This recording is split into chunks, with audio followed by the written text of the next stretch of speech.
A very beautiful good morning to all of you. It's given me a great pleasure and honor to welcome you to the Gulf GCC, the Gulf International GCC and Sustainability Conference.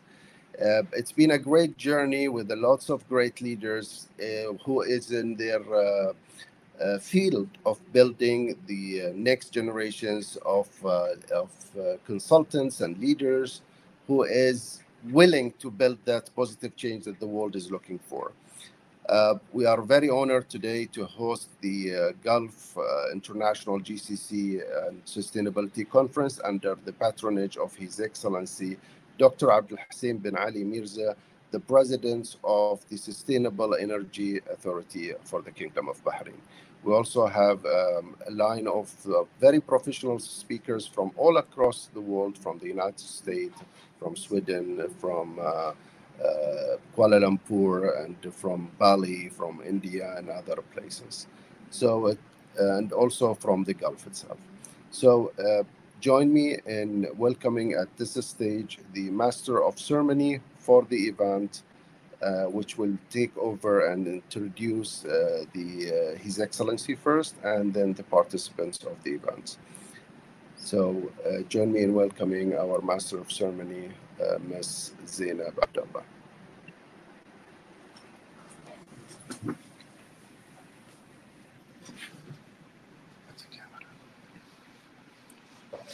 A wonderful good morning to everyone, and I do wish to introduce to you our patron for today's conference, which is His Excellency Dr. Abdul Hussain bin Ali Mirza. Before I begin, my name is Zainab Abdullah, as introduced to you by Mr. Khalid Al-Qud, and His Excellency Dr. Abdul Hussain is the President of Sustainable Energy Authority in the Kingdom of Bahrain. He holds a PhD doctorate from a university in London in Management of Change. Prior to attaining his position as a president, he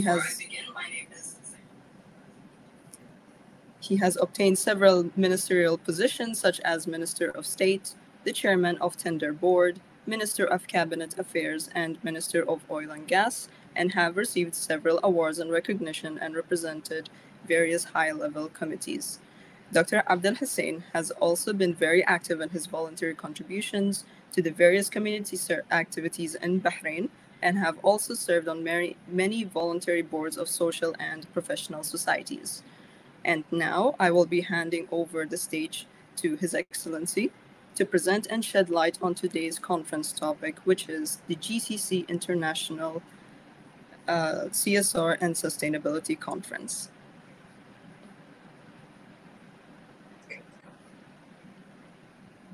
Thank you, Zainab. Bismillah ar-Rahman ar-Rahim.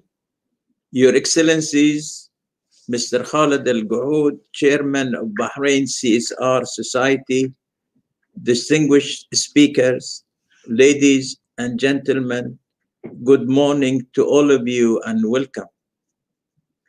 I would like to thank all of you for taking time out of your busy schedules to join us here today at the GCC CSR and Sustainability Conference. And I like to welcome especially those that are attending the conference for the first time. I would like also to thank Mr. Khalid Al-Qud, the Chairman of Bahrain CSR Society, for his hard work to make this conference possible.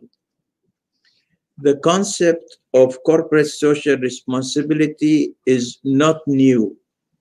In fact, almost all societies and religions around the world have included it in one form or another as a way to encourage businesses and organizations to do what was right for society.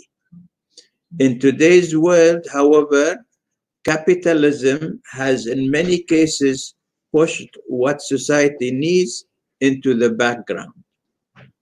Unfortunately, in many boardrooms, what is good for the collective society is considered long after what is good for the shareholders. This way of thinking is outdated and must change. The statements, "There is no business on a dead planet and there are no jobs on a dead planet," have been attributed to many, included also in song lyrics, and are certainly very true and speaks to the issue at hand. If we do not take care of the society which makes up our customers, suppliers, workforce, and families, then there will be no one to buy our products, sell our raw inputs, run our business, or share our gains with. That being said, socially responsible organization is not just about looking good and doing the right thing. It is, in fact, the only way to ensure sustainable growth in the long term. Today, CSR is not just a PR exercise, and today, CSR must be aligned with the corporate strategy, leverage the company's strengths, and deliver growth to the organization, whilst at the same time serving the society. Gone are the days when investors were content with good returns at any cost, even it was at the cost of harming the environment. Today's investor is only interested in good returns if they are sustainable. And this means returns should be coupled with what is good for the society and the sustainability of the planet. Good investors will still want good returns, but they know that they are not all preceded by dollar signs. Today's returns are also quantified in megawatt hours of clean energy, tons of CO2 emissions avoided, and decent sustainable jobs created for communities. Today, a good company isn't judged solely on its stock price, it is judged on its value to society and its impact therein. I believe that it is time to recognize the importance of being a good corporate citizen, contributing to local communities and making a difference to their well-being. Equally, we should believe in improving people's quality of life and making an effort to invest in the future of our country. The GCC International CSR and Sustainability Conference highlights the need for CSR cooperation and debate as an important issue at global level experience. The core aim is to encourage organizations to include CSR as part of their business agenda through strategic and operational plans, as well as to spread the culture of social responsibility and its impact and role in accomplishing sustainable development, societal cohesion, and to direct interested parties or individuals towards competitiveness and creativity. Nowadays, organizations are facing new challenges brought on by local and globalized issues that have been re-emphasized by the scale of the global climate change and its impact on environmental issues and natural disasters and on the health and well-being of mankind. These were highlighted by the leaders of the world in the current climate summit, COP26, which is still going on in Glasgow as we speak. The wise leadership of the Kingdom of Bahrain has entrusted the Sustainable Energy Authority that I am honored to be its president, with the stewardship of our kingdom's sustainable energy future. And we are very honored to be part of a community that is being directed by the political leadership to progress towards introducing many projects that aim to retain the sustainability of the Kingdom of Bahrain by mobilizing and directing the available capabilities and resources in an optimal manner in order to achieve the Bahrain Economic Vision 2030. Today, also, I would like to launch the GCC International CSR Award, which will focus on the best practices of the corporate sector in building sustainable projects. Additional information on the awards will be provided by Bahrain CSR Society and Mr. Khalid Al-Ghoud.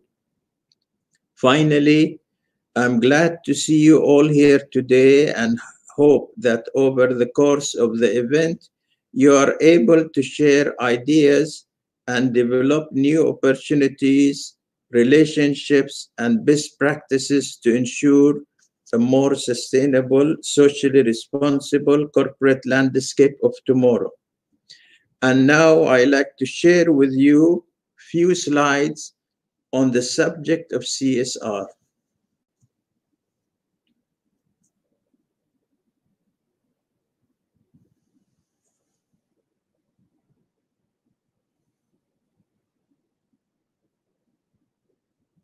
Make it big screen. There are many definitions of CSR, and one of them says CSR is a form of private business self-regulations. It is a concept where companies integrate social and environmental concerns in their business operations and interactions with their stakeholders. It also refers to the practices and policies undertaken to have a positive global influence, like we are talking in the COP26 climate change. With CSR, businesses look at how they can better serve society to improve their public image and relations. Another definition is the term corporate social responsibility refers to practices and policies undertaken by corporations that are intended to have a positive influence on the world. The key idea behind CSR is for corporations to procure other pro-social objectives in addition to maximizing profits. Some examples of CSR objectives, of course, include promoting volunteering among company employees and donating to charities and minimizing environmental emissions, which is becoming a real hot issue these days. To achieve long-term success, organizations must embrace the 3 P's, as they are called in CSR, which is P for profit, and P for planet, and P for people. Profit means they look at the economic returns they expect, planet at the environmental protection issues, and people at the social issues.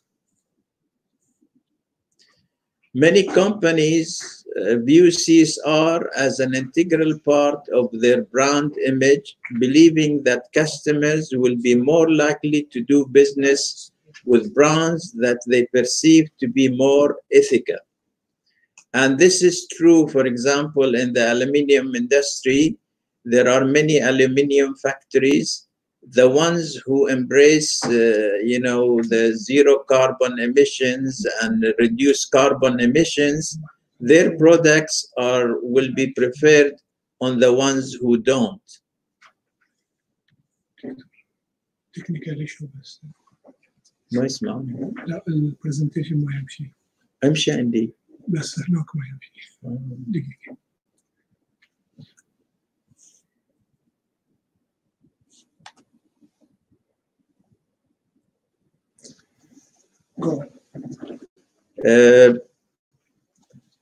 I understand you didn't see the changes of the slides, so I'm going to maybe repeat some of them.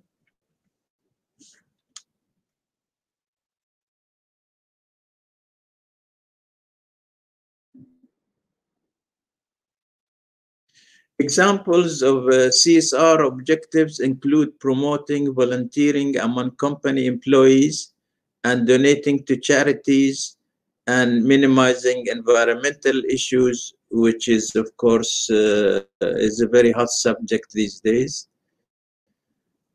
And for long-term sort of success, organizations must embrace the 3 Ps, as they are called: profit, planet, and people. Profit referring to the economic returns, planet to the environmental issues, and people to social issues. Many companies view الشير حاولي على شيء واحد تسكرين صار واحد شيء واحد بدون شيء.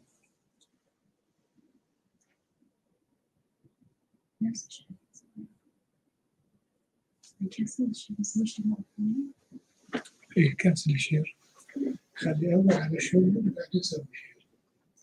قول لهم بس تكنيكال شو It seems we have a technical issue from that you cannot see as I change the slides.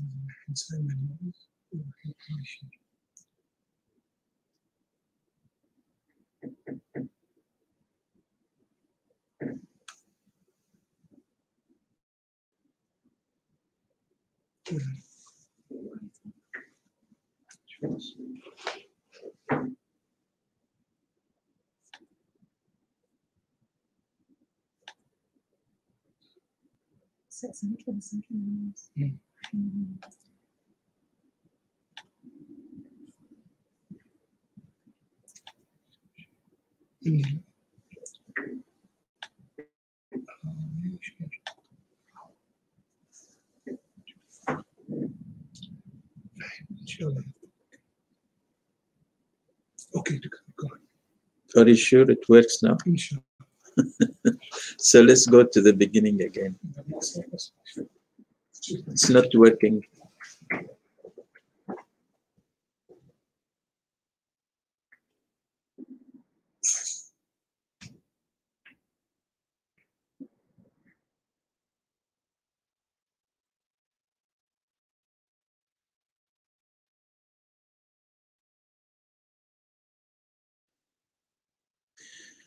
Unfortunately, I have to start again. So there are many definitions of CSR.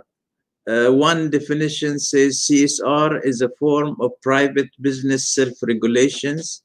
It is a concept where companies integrate social and environmental concerns in their business operations and interactions with their stakeholders. It also refers to the practices and policies undertaken to have a positive global influence. With CSR, businesses look at how they can better serve society to improve their public image and relations.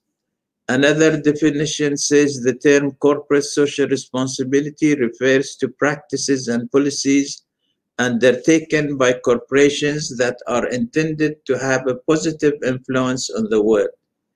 The key idea behind CSR is for corporations to procure other pro-social objectives in addition to maximizing profits.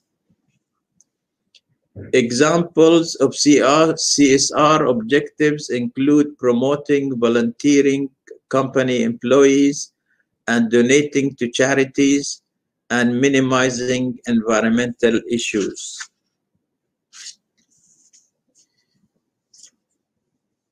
For organizations to succeed in the long term, they must embrace 3 factors, what are called the 3 Ps, profit, planet, and people.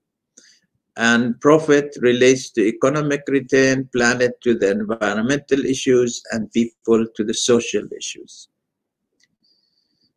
The question is why companies should implement CRS, because it is costing them money, and in some of their point of view, it doesn't have a return.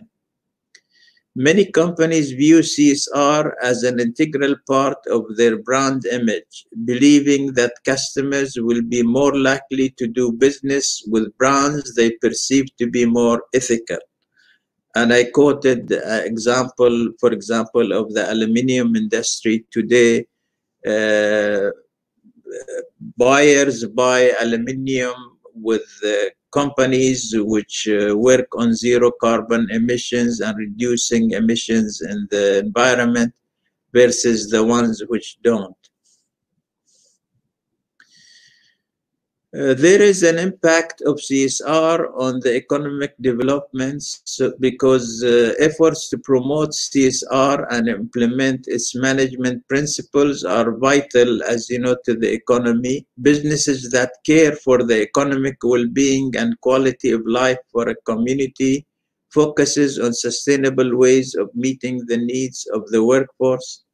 Good reputation improves to the growth and stability of a business, as I explained earlier.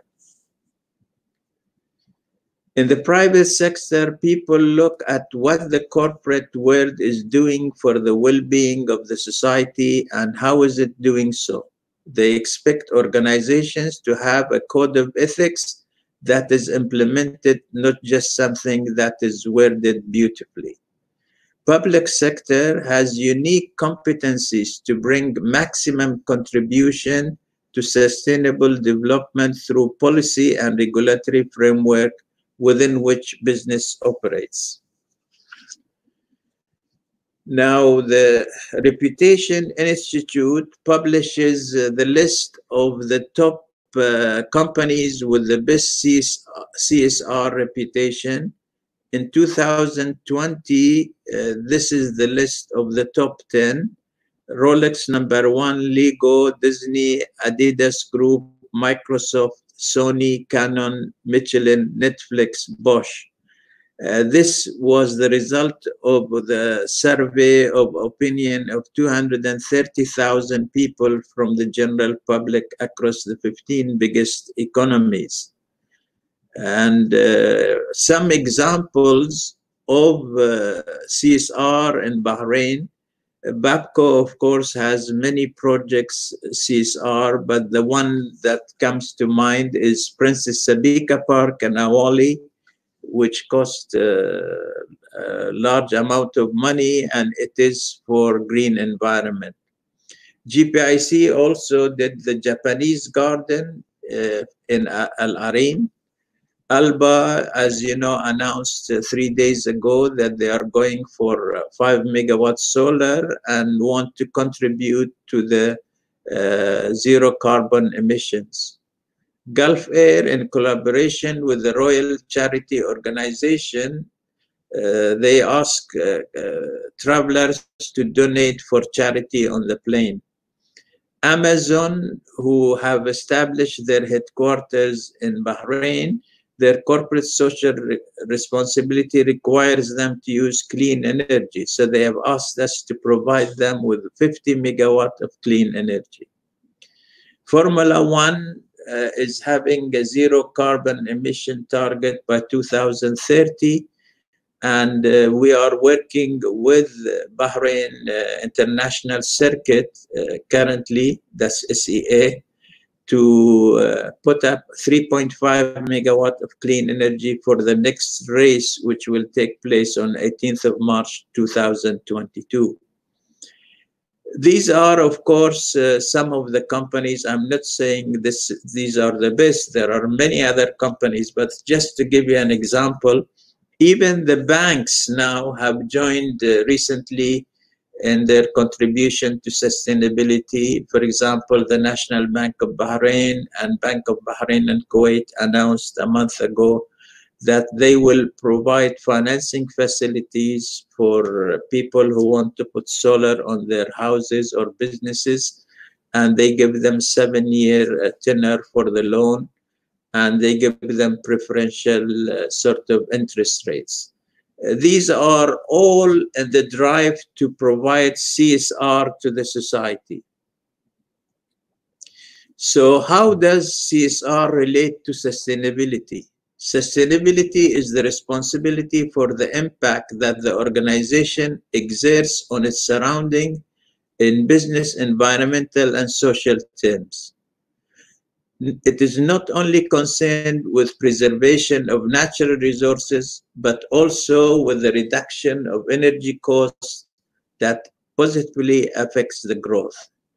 Energy efficiency is a combination of responsible business and rational cost management, all complying with CSR.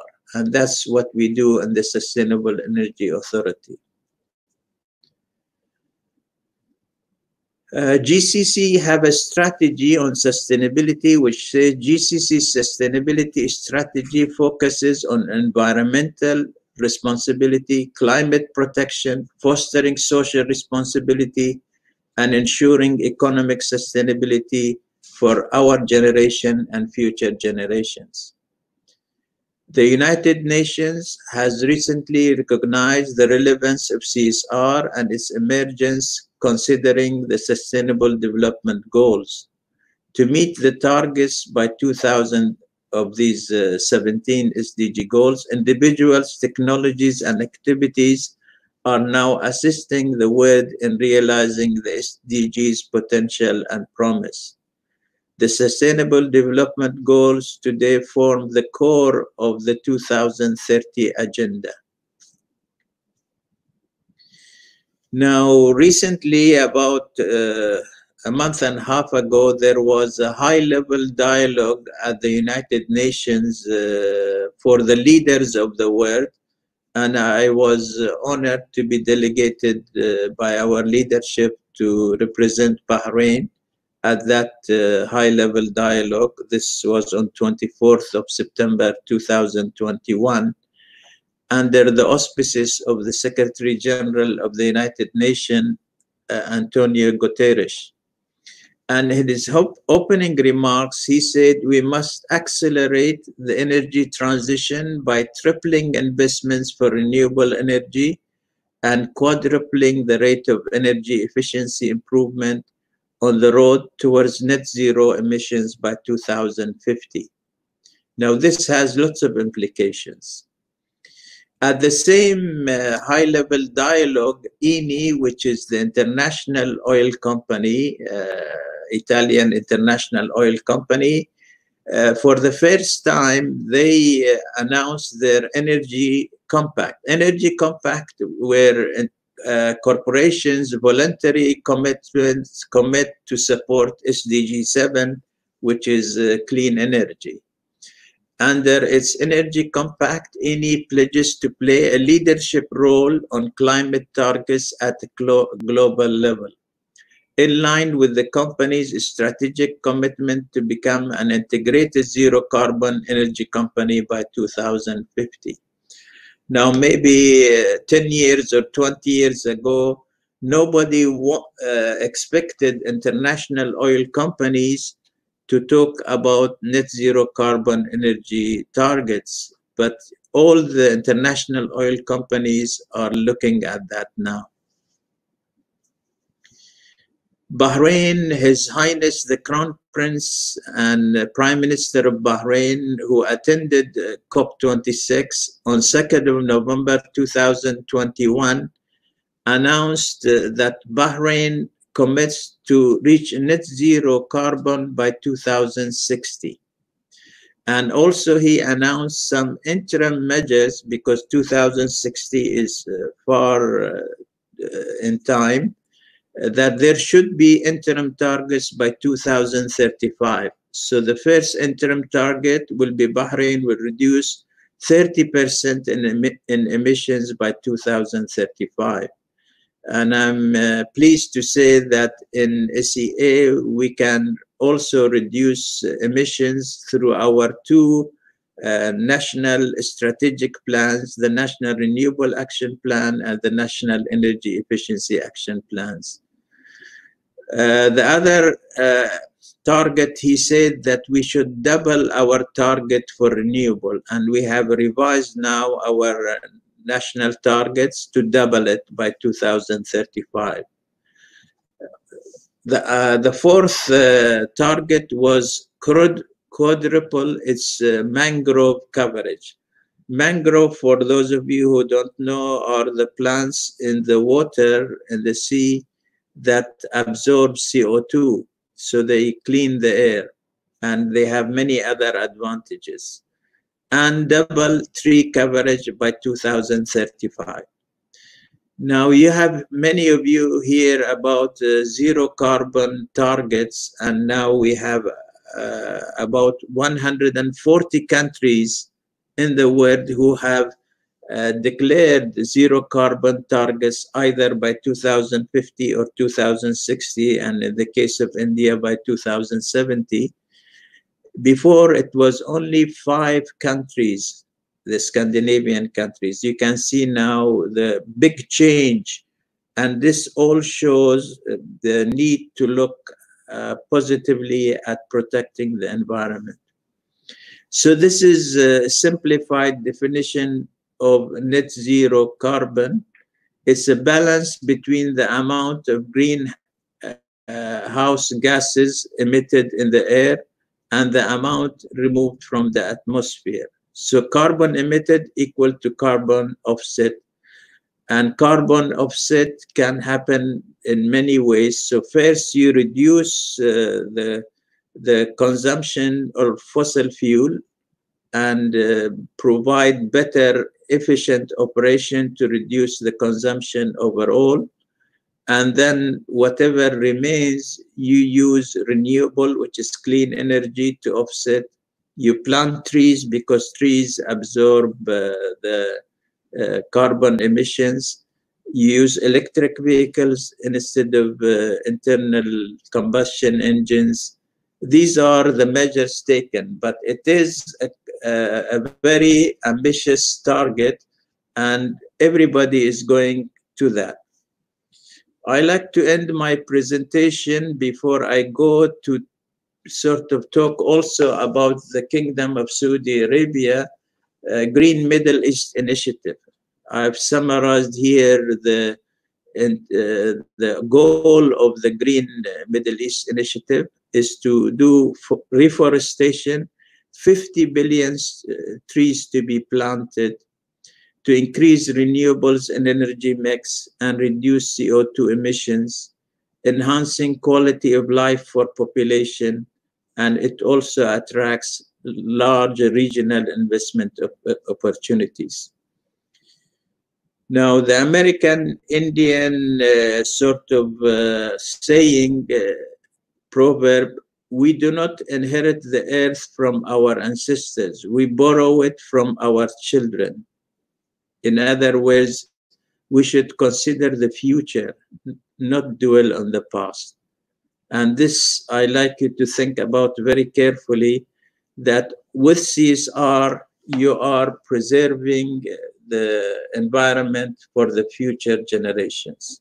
Thank you for your attention.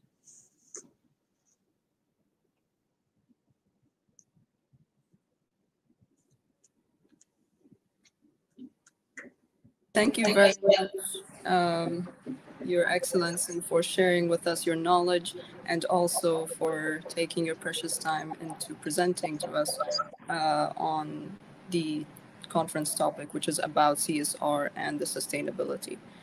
And now I would like to introduce to everyone here today with us our next speaker, which will be Dr. Abdul Warsama. Dr. Abdul is the founder and the CEO of Dr. Abdul Warsama Consultancy. He's an expert in giving legal consultation, advocacy, advisory, and research work to many clients, including local and international financial institutions, individual bodies, and corporate entities for more than 40 years. He is a regular writer of articles and research papers in many newspapers and legal reviews, and has published several books in both Arabic and English, covering legal banking corporate issues, and have covered conferences and seminars covering the same. Dr. Abdul, I now welcome you to the stage in order to present your topic.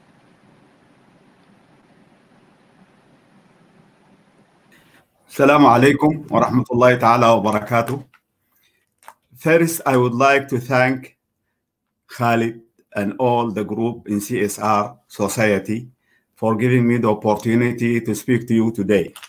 And also my first thanks to His Excellency Dr. Abdul Hussain for his very informative and session and giving us so many important points regarding CSR and how to go along with this. In fact, corporate social responsibility, it is part of, or earlier we used to take it as gift from people or donations from people. So for the society, for others, for other people. This is well known in Bahrain, in all GCC countries since long time. People used to help. The one who is having extra gives to others based on religious beliefs and directives. And this very good concept has been running on in the area here since long time. It is part of the culture of the people here. However, when we talk now about corporate social responsibility, the new concept, from where this new concept comes? This new concept comes very recently after having the new principles of corporate governance. This is, as we know, after the big case in America of the shredding, the documents of, by a big auditing company to cover up the information and to bring again, or to bring out certain false evidences to support the companies, their client. So they shredded the information and they put new information. This was a very big shock for the people in America and in all the world. Okay, and they said, look, those are very major companies, and how they are doing this? How they are doing this? We have the company law. The company law is regulating all the work of companies, including services companies like auditing firms, legal firms, whatsoever. So they have come with the new idea of putting the new principles, and they call this corporate governance, to govern the corporate activity, to govern the corporate culture, to govern the corporate ethics. So putting the new rules and principles for the corporate governors, this was the starting point for our, what we call now, corporate social responsibility, the new concept of corporate social responsibility. And corporate governance, as we know, now it is applicable in almost all the world. We have here in Bahrain, we have two codes, one for the commercial companies, and we have a special code for banks, and companies are really following. And in fact, they are competing with each other to promote applying the concept of corporate governance, which is very good. And because of this also, because companies are now following the corporate governance principles, also now companies are adopting the new concept of corporate social responsibility, corporate social responsibility. And now by corporate social responsibility, it is required that to have a new role for the companies, new role for the companies to help the society in which they are working. It is not just enough for companies to take profits for shareholders. No, the company should take care of all the society. And this concept is well respected, even by the receivers, by any other party, is well respected, and it gives a good impression about the company, that you are part of your system and that you are putting part of your profit going back to the society from where you are getting your profit. So Here it comes and here it goes. It goes on like that.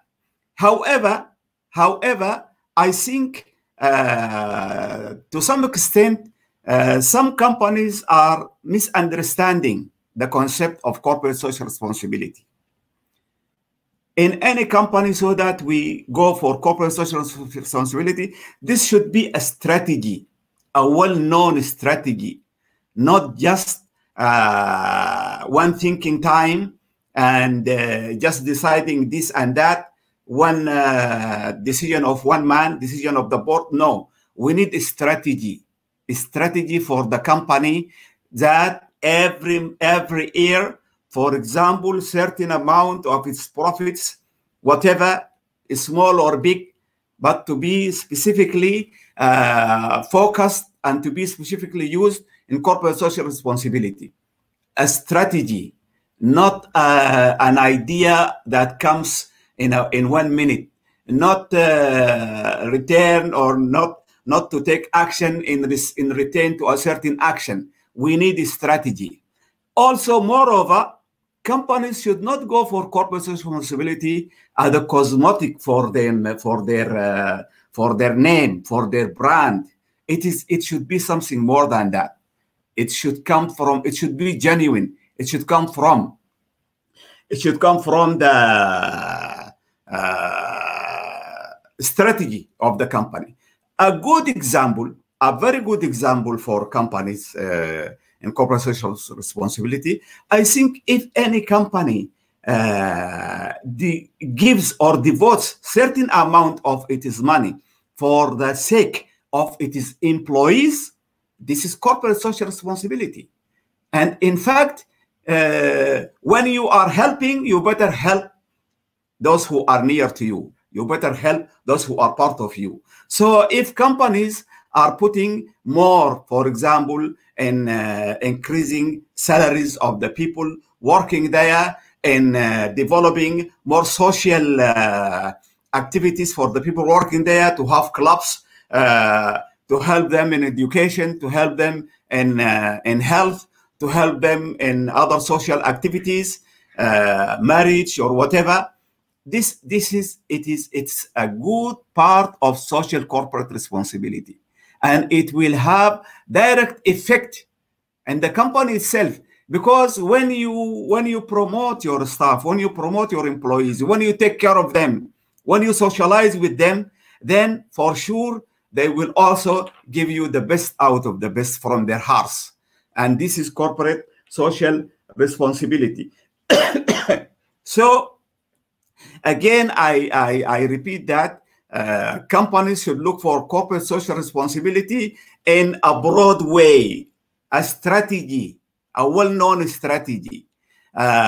His Excellency Dr. Abdul Hussain mentioned, for example, so many companies here in Bahrain having helped in social corporate responsibility. And for example, banks, BBK and NBB, they have devoted certain loans, special loans for solar energy. And also those banks, they have paid too much money, part of their profits, for health. I know BBK and NBB, they have established very big hospitals, very big clinics in Bahrain, and this is corporate social responsibility. But moreover, we need a step further. We need a step further. In some countries, already there is a legislation, there is a law wherein each company should implement corporate social responsibility and should put out certain amount of its profits for the society. So by law, they are obliged to do that. By law, they are obliged to do that. Even all, if we go back from legal viewpoint, even the corporate governance principles are not well enforced by law, but companies who do take care of corporate social responsibility, companies who do take care of corporate governance, they are bringing good image for their name, for their brand. And this is a very good way of marketing their product, marketing themselves. So we need more details from the government, from official entities, competent entities, wherein each company is to be directed to put part of its profit for corporate social responsibility. This is, I think, it will give a very big push for corporate social responsibility. Moreover, I believe we need a kind of a national authority or a national bureau or a collective body that cares for corporate social responsibility in Bahrain. And this body, in addition, for example, to our NGOs and to our society, this official body is to be entrusted with putting a strategy for the social responsibility in Bahrain. For example, this year we need to focus in health. Next year we need to focus in education. Year after that we need to focus in other services, and so on and so forth. So all money devoted by companies for corporate social responsibility, all this money to be collected together and to be pooled in this direction according to the national policy. I think if we have such a body like this, it will improve and it will boost, and people will feel the effect of corporate social responsibility. It will not be under the name of this authority. No, it will be under the name of the companies. The companies are only following the national directives of this national body, streamlining the ideas, putting all hands together. If all companies in certain time they are putting all their money in health, I think this will give a very, very big boost to health services in the country, and so on and so forth, with reference to other services. And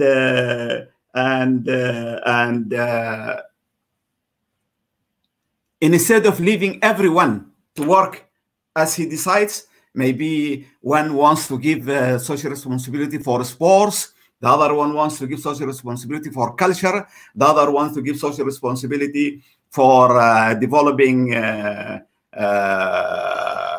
interests of writers or artists or whatever. All those are very genuine causes, and they are needed. They are needed by the society. They are needed, if not by all the society, by certain segments in the society. However, if we combine all this together, the effect will be more, and it will be seen. It will be seen because it's big amount of money together, and all people are focusing in focusing in this. Also, now we go back to the effect of corporate social responsibility in sustainability. What is the relation between corporate social responsibility and sustainability? Now, also part of the corporate governance principles and part of the United Nations goals, new goals, and part of goals of many the whole world together. Okay, now they are taking care. They're talking about ESG role. ESG role is part of the corporate social responsibility. Environment, to take care for the ESG, to take care for the environment, and to promote this. We have now Glasgow conference. It was knocking the door of the whole world about the danger people may face in the whole world, in the whole globe, because due to the change of the climate, due to the change of, we have new epidemics, we don't know if the weather is changing like this. We don't know what other epidemics we are going to have. So the corporate social responsibility also for achieving sustainability, we have to go for ESG. We have to help.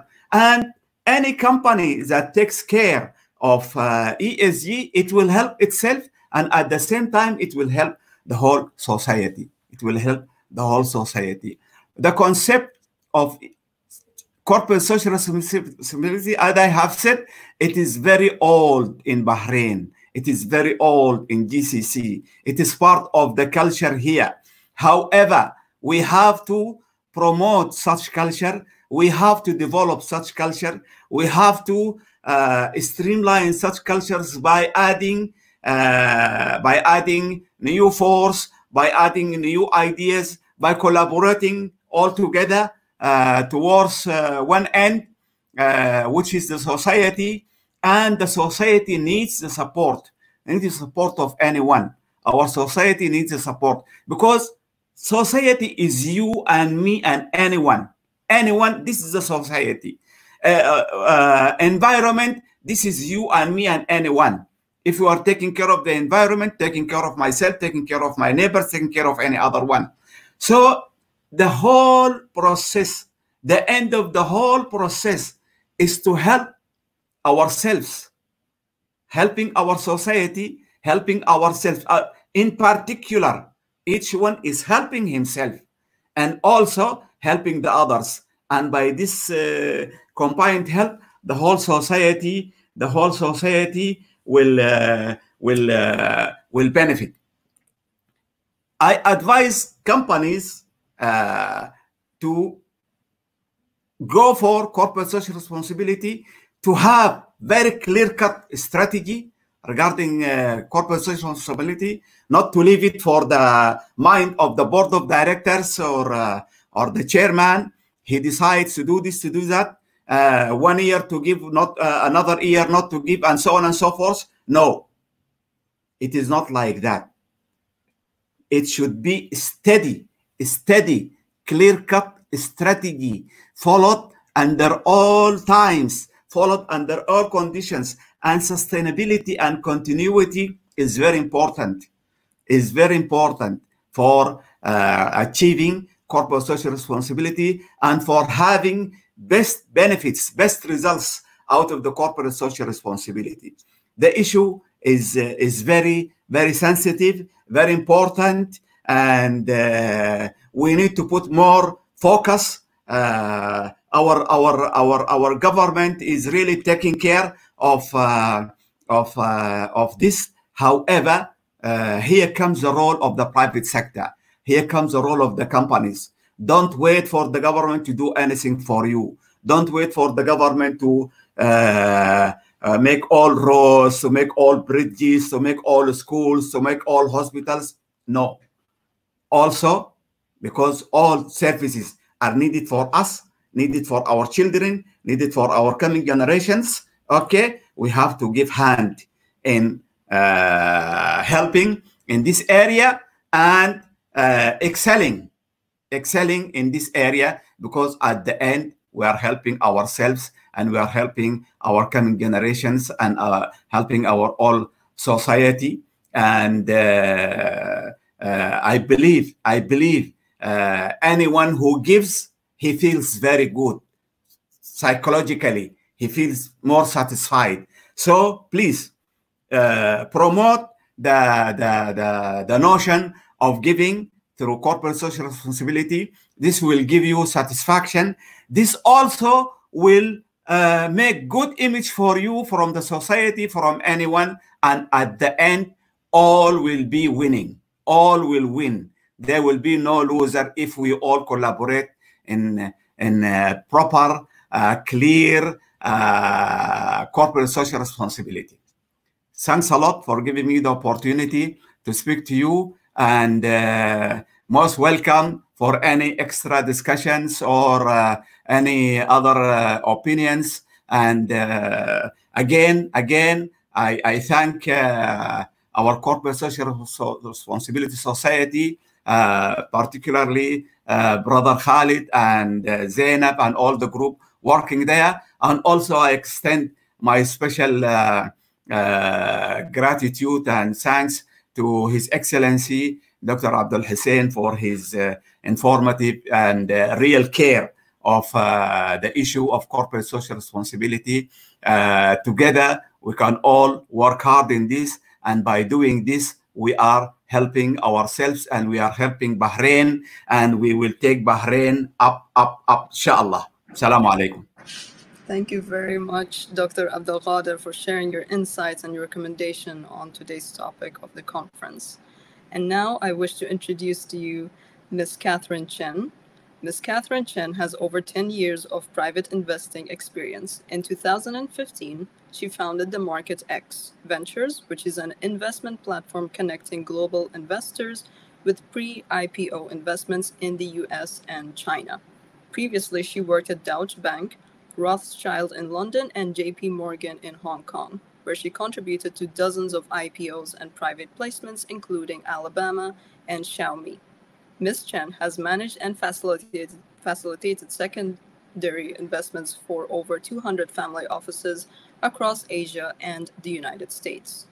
And now I welcome to the stage Ms. Catherine Chen.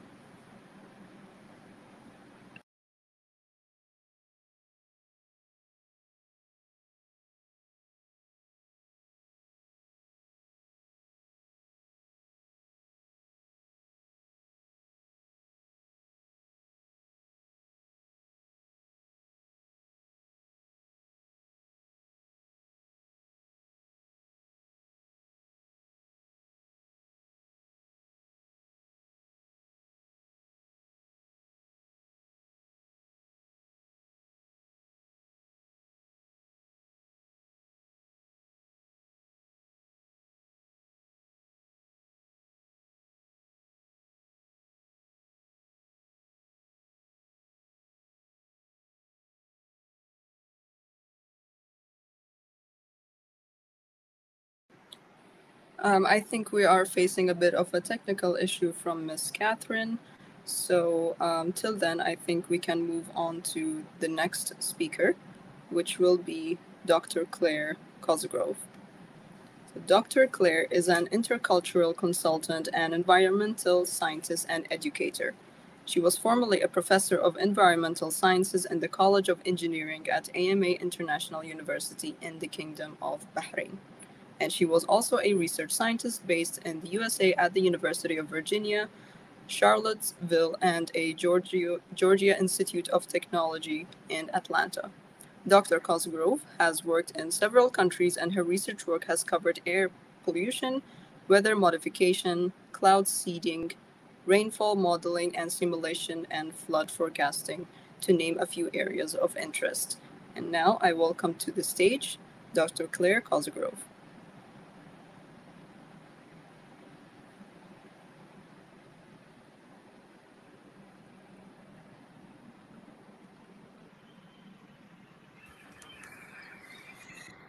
Good morning, everyone. Greetings. I am presently located in New Zealand, so I would like to first acknowledge our traditional leaders, our historical founding people of the Kingdom of Bahrain, for they were the traditional custodians who looked after the island of Bahrain and the waters that surrounded it. And so I would like to pay them my respects. But at the same time, I also want to show my respect to everyone present here today, because we all come from lands where we had forefathers and foremothers who cared for our land and made it what it is. And that is something that is passed on from generation to generation. Likewise, I wish to pay my respects to the organizers of this grand event, in particular, Khalid Al-Quds, for his enthusiasm, his drive, and his perseverance at steering the corporate social responsibility movement within Bahrain and the GCC. And I also would like to honor His Excellency, Dr. Mirza. Now, let us share the slides and get underway.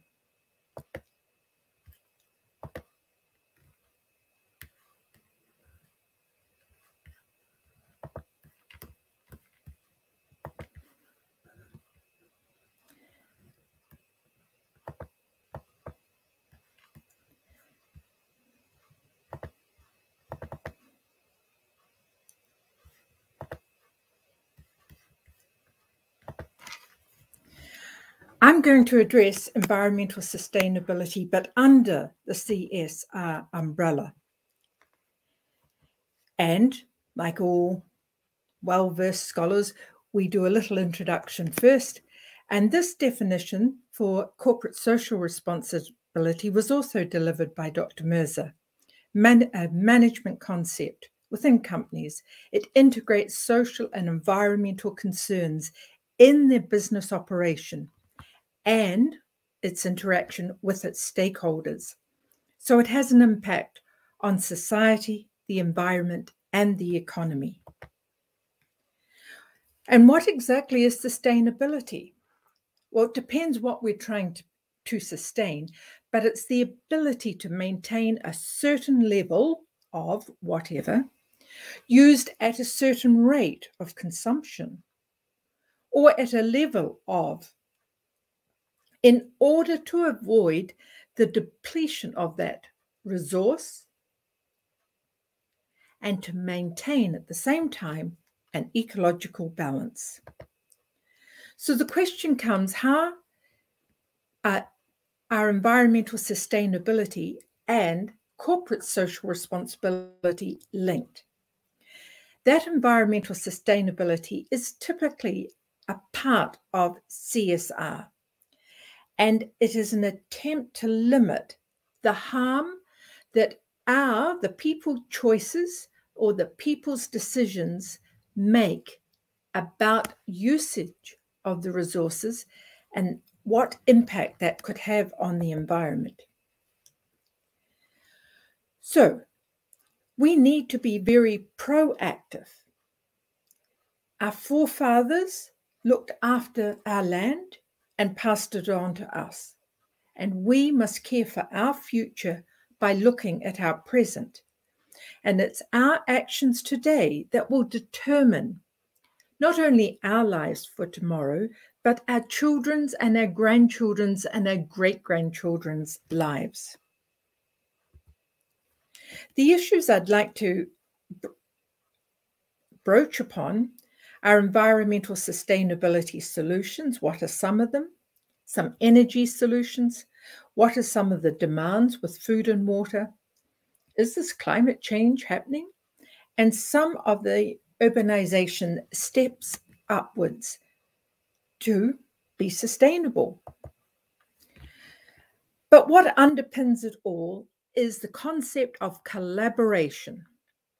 That's joining together, working together. That's working with governments, with industry, with education, with communities, with people, with individuals.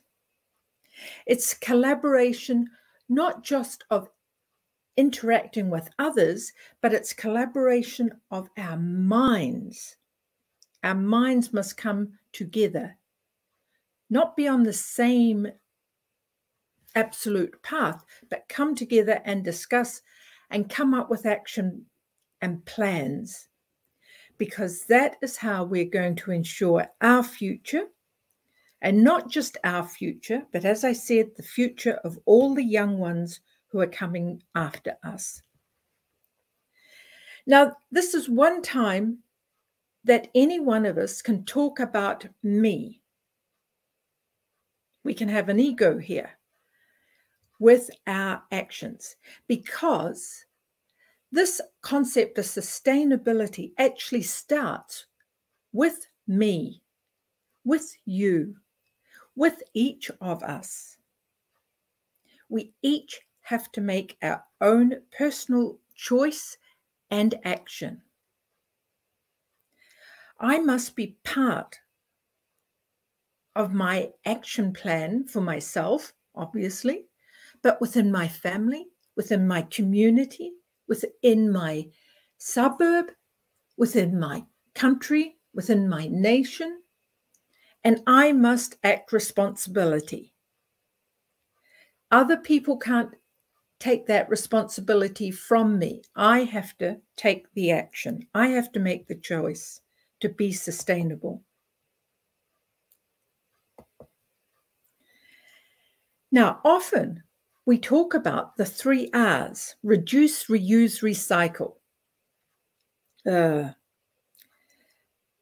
All that really means is we must do less, use the same, regurgitate. There are negative undertones to reduce, reuse, recycle. It's not positive. And you know, we don't respond to negative things so well. So I propose that we refocus our 3 R's. Refocus, redefine, and redirect. And I will explain my choices to you. So, reflect, redefine, redirect. We need to look at our actions that we've already taken and what is the impact. Do we see results from our actions? Reflection. We can reflect on whether there really is climate change. We can reflect, are we being sustainable? We think about it. And then we redefine, how am I going to act? How am I going to behave? What responsibility am I going to take? And how am I going to collaborate with others? Redefining means rethinking as well. And then we redirect. We redirect our resources. Typically, very easily, we talk about managing our waste, our garbage, our trash, etc. But it's more than that. We have to redirect how we manage our time, our money, our energy, our personal energy, our energy that empowers us to do things, to move places, to accomplish things. Redirect our thinking and our perspective, and we must collaborate with others. Otherwise, we won't have any global care and concern. What does this mean for you and me? Less food waste, less consumerism, less fossil fuel usage, change in transportation, change in our heating and lighting in our homes, a move towards being more efficient. I mentioned consumerism. How come I go to a full wardrobe and say, I have nothing to wear? I need to go shopping and buy some new clothes. We need to refocus, redefine, and redirect what we're doing. Some suggest we have a circular system. Keep everything moving in the system. Reuse, repurpose our resources. Less need for new resources. I know the leaf is not circular in that sense, but you can see how intricately it is interchanged, interrelated with all its veins. They're moving all over the surface of the leaf, but they have a main rib through the center. They have sub-arteries out to the sides, and then they have all these little small veins for transporting nutrients throughout the leaf. That is a well-designed system. At the same time, it's refocusing, redirecting, redefining. We also need to make sure we're educating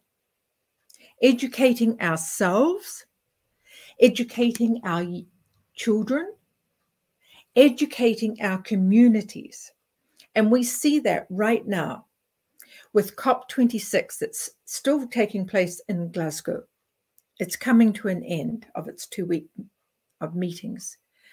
But the main cry has been to listen to the youth and to the young adults, because they are very aware of the threats of not being sustainable. They're very aware that the planet that we're all living in is very much threatened, and they are going to have to carry the brunt of this through the coming decades. We have to work collectively, collaboratively for a better environment. It's our Earth, it's our only Earth, and for our future. What are some of the energy solutions? Fossil fuels are obsolete. We need to move away from the coal and the oil industries. We have to find a better solution for them, how we will use them. In the interim, we need to move into the clean energy systems of solar and wind in particular. Both have turned out to be far more efficient in generating energy, clean energy across the globe. We need better cooling systems. We need higher efficiency in energy productions. We need to use less land resources as well in these alternative farms. It's all very well to have banks and banks and banks of solar cells and wind towers everywhere, but that means we're using up our land resources, which we also need for food production. So we have to manage our energy farm systems. Our residential homes, Bahrain is doing an excellent job of promoting solar cell systems on your rooftops. Residential homes can generate more of their own energy and become self-sustaining. That is an extremely positive move. Transportation, one of the biggest carbon emitters into our atmosphere. From the personal side, we need to look at more efficient modes of transportation, whether it's electric or hybrid, whether it's hydrogen or whether it's electricity that drives it. We have to make these changes. There are solutions. We have to embrace them. We need combinations. Not one system will fit everyone. So it's mixes, blends, combinations. Other issues that we have to deal with in this fight for sustainability and social responsibility. We're going to have increasing food and water demands. The world is growing in population, even with this pandemic. Therefore, the demand for food and water is going to continue to grow. The globe is hungry and the globe is thirsty. So we need reliable ways of transporting food across the globe. We need access to clean water supplies for everyone. This greater food production that's required for this exponentially growing population, which will hit 9 billion in the 2040s and potentially 10 billion by the mid-2050s. We need to be able to increase our food production.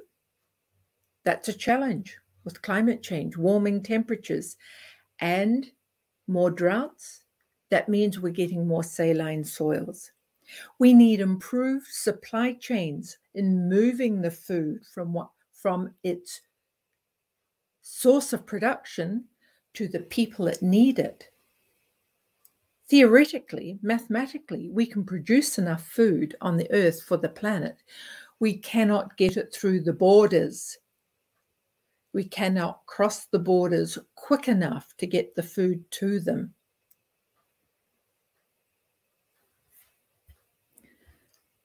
The borders themselves are not the problem. It's all the illegal trading and trafficking that goes on across the borders, that everything is tightened up so much that impedes this delivery of basic requirements around the globe. For example, with agriculture, We need more efficient ways of growing food. Some figures that I've taken from the Estadamo Research Centre, growing tomatoes. They're able to grow 1 kilogram of tomatoes with 7 litres of water.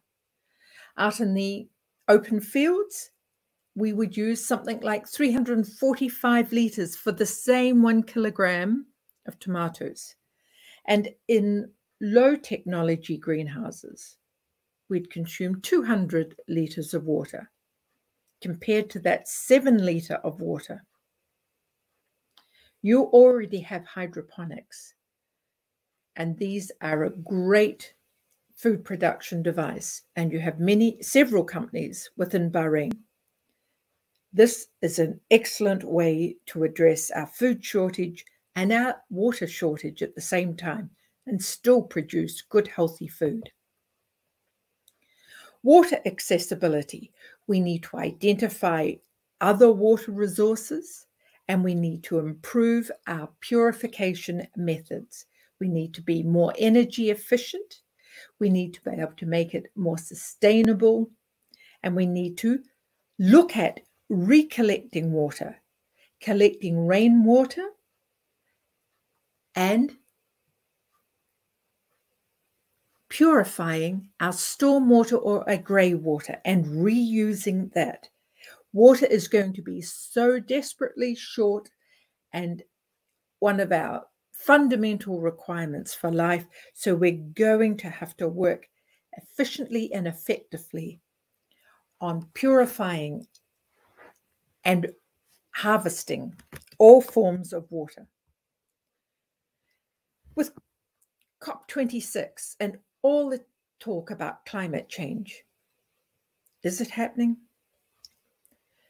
I can't give you examples of everything, but I can give you a few examples. And just looking at the global surface temperature, we see from the 1880s to 2019 in this graph, we've got the average rain figure is the line that runs above the blue and below the red. That's the average, long-term average. The blue is the global surface temperature is below the long-term average. But we're more interested in the red. Our eyes are drawn to the red, and we can see that that global surface temperature is continuing to rise significantly. Almost, we've crossed the 1 degree. We're teetering around the 1.5 degree and fast approaching the 2 degrees above the average global surface temperature. So it's happening. It's real. Of the last 20 years, the 19 hottest have been since the turn of the century, from 2001 onwards. Each year has got hotter than the last. Some have stepped backwards and forwards, but they've all been exceedingly hot. And the hottest of all have been our last 5 years in this order in terms of hotness. Why do I mention this? Because you can relate to it personally. If there's a heat wave, you are affected. Your children are affected. Your household's affected. Your community is affected. And you're affected immediately. There's no time delay. And these countries that are most severely affected also have water shortages at the same time.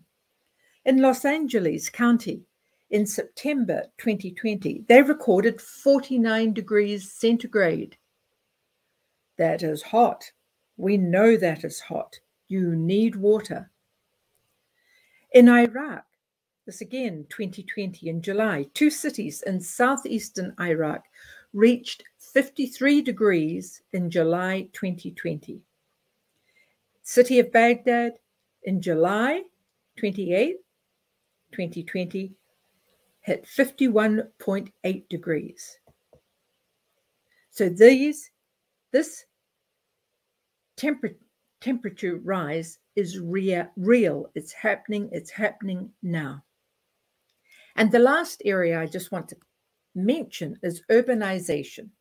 More and more people are leaving the land, coming to cities in the hope of finding jobs, in the hope of establishing a better life, and they find super crowded, hard to find jobs, madness within the city. City development has got to be much more innovative. It's got to be much more conserving of energy, of water. It's got to preserve the natural environment. We want homes that have net zero energy. We want them to have net zero everything. We need places that are more energy efficient. We need green building structures because our buildings give off 6% of the greenhouse gases. We need thermal efficiency. We need lighting efficiency. Or we won't survive within our cities either. So we need to strive for this concept of zero, zero waste, zero pollution, zero emissions, zero, zero, zero. We may not achieve zero, but as long as we're coming down and moving towards it, that is moving towards sustainability. The time is ticking. I need to act. You need to act. We need to act. We have to protect our future so that we can continue to acknowledge the elders of our past, the custodians of the past, and we can acknowledge the custodians of our land today, and we will be able to anticipate the custodians of our land tomorrow. Thank you.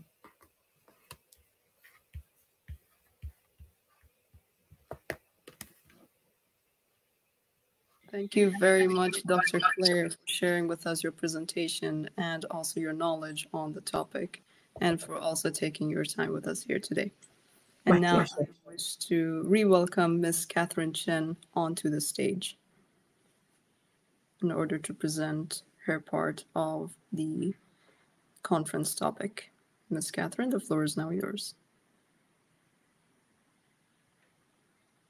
Oh, we cannot hear you, Ms. Catherine. Can you hear me? Yes, we can. Okay, great. Thanks everyone for the opportunity to be here. Thank you very much for having me today. I am calling from San Francisco, so apologies for the delay in the technology. I am here to share a little bit about investing in the pre-IPO market and how we try to be conscious of the sustainability goals and also ESG goals. Our fund is actually investing in the global pre-IPO companies that have a conscious to do good. So let me start sharing my screen right now.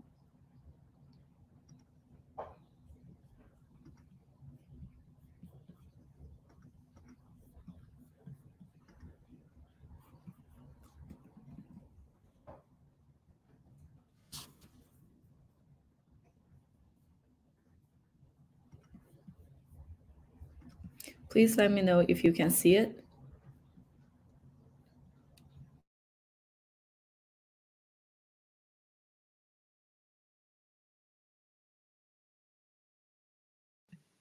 We can see your screen, Ms. Catherine, but we can't hear you.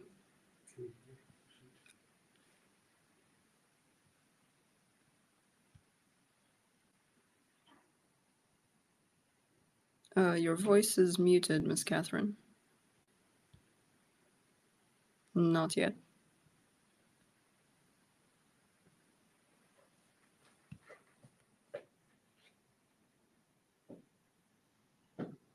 No, it is still on mute.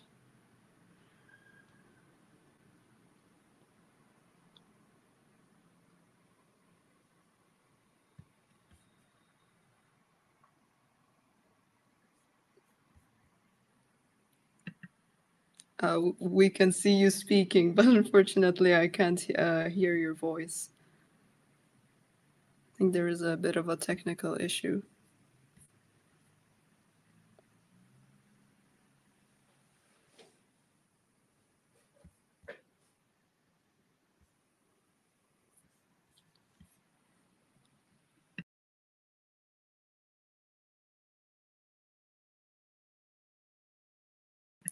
Okay, so until Miss Catherine is back. Oh, there she is. Okay, wonderful.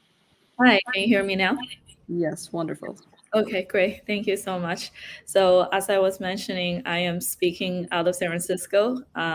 So apologies, maybe there's some kind of sharing screen difficulties here. So let me know, can you see my screen right now and hear me talk at the same time? Yes, now it's perfect. Okay, great. Awesome.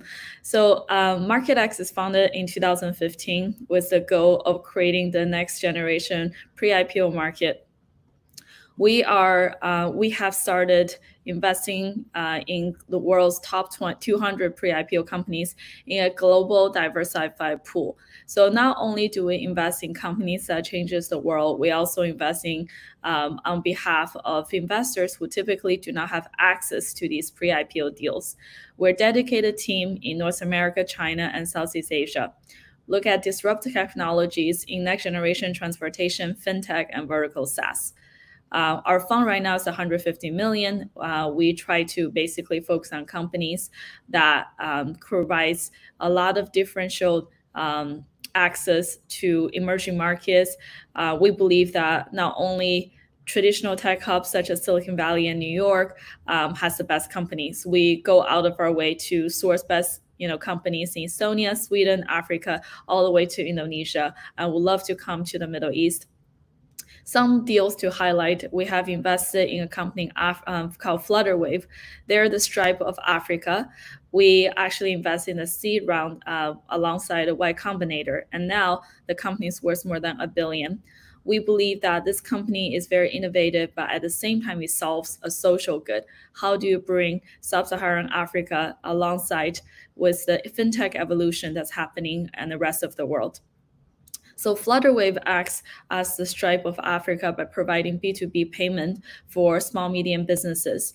We see that this company starts in Nigeria and is now fast growing in every other parts of the world. Actually,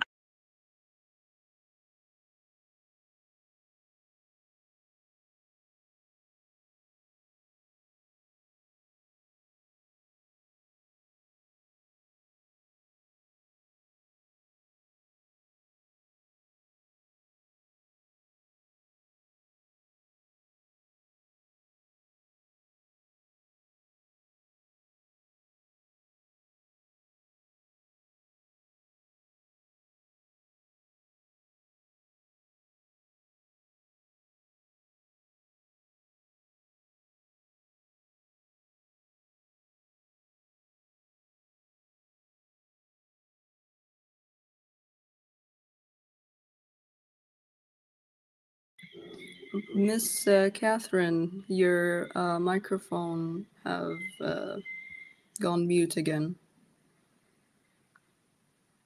No, we can't hear you again. Miss Catherine, would you like to move on next? I think that will be better. So we'll move on to our next speaker until Miss Catherine has come back to us. Our next speaker for the conference today is Miss Dina Shabib. Miss Dina is the founder and managing director of Itija Coaching and Consultancy.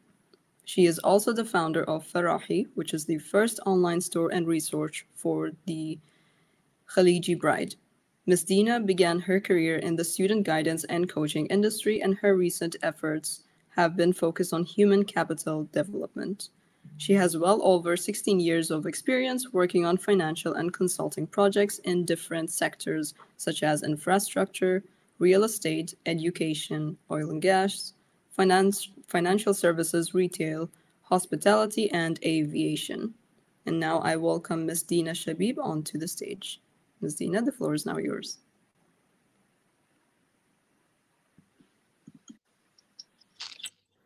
Thank you very much. So let me share my slides.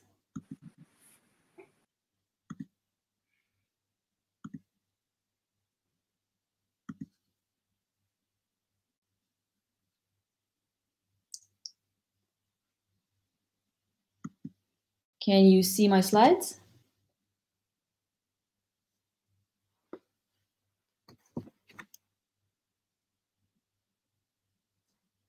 Hello. Yes, we can see your slides, Ms. Dina. Because I can't see the screen anymore, so I can't see you. Okay, so I am very excited to be here.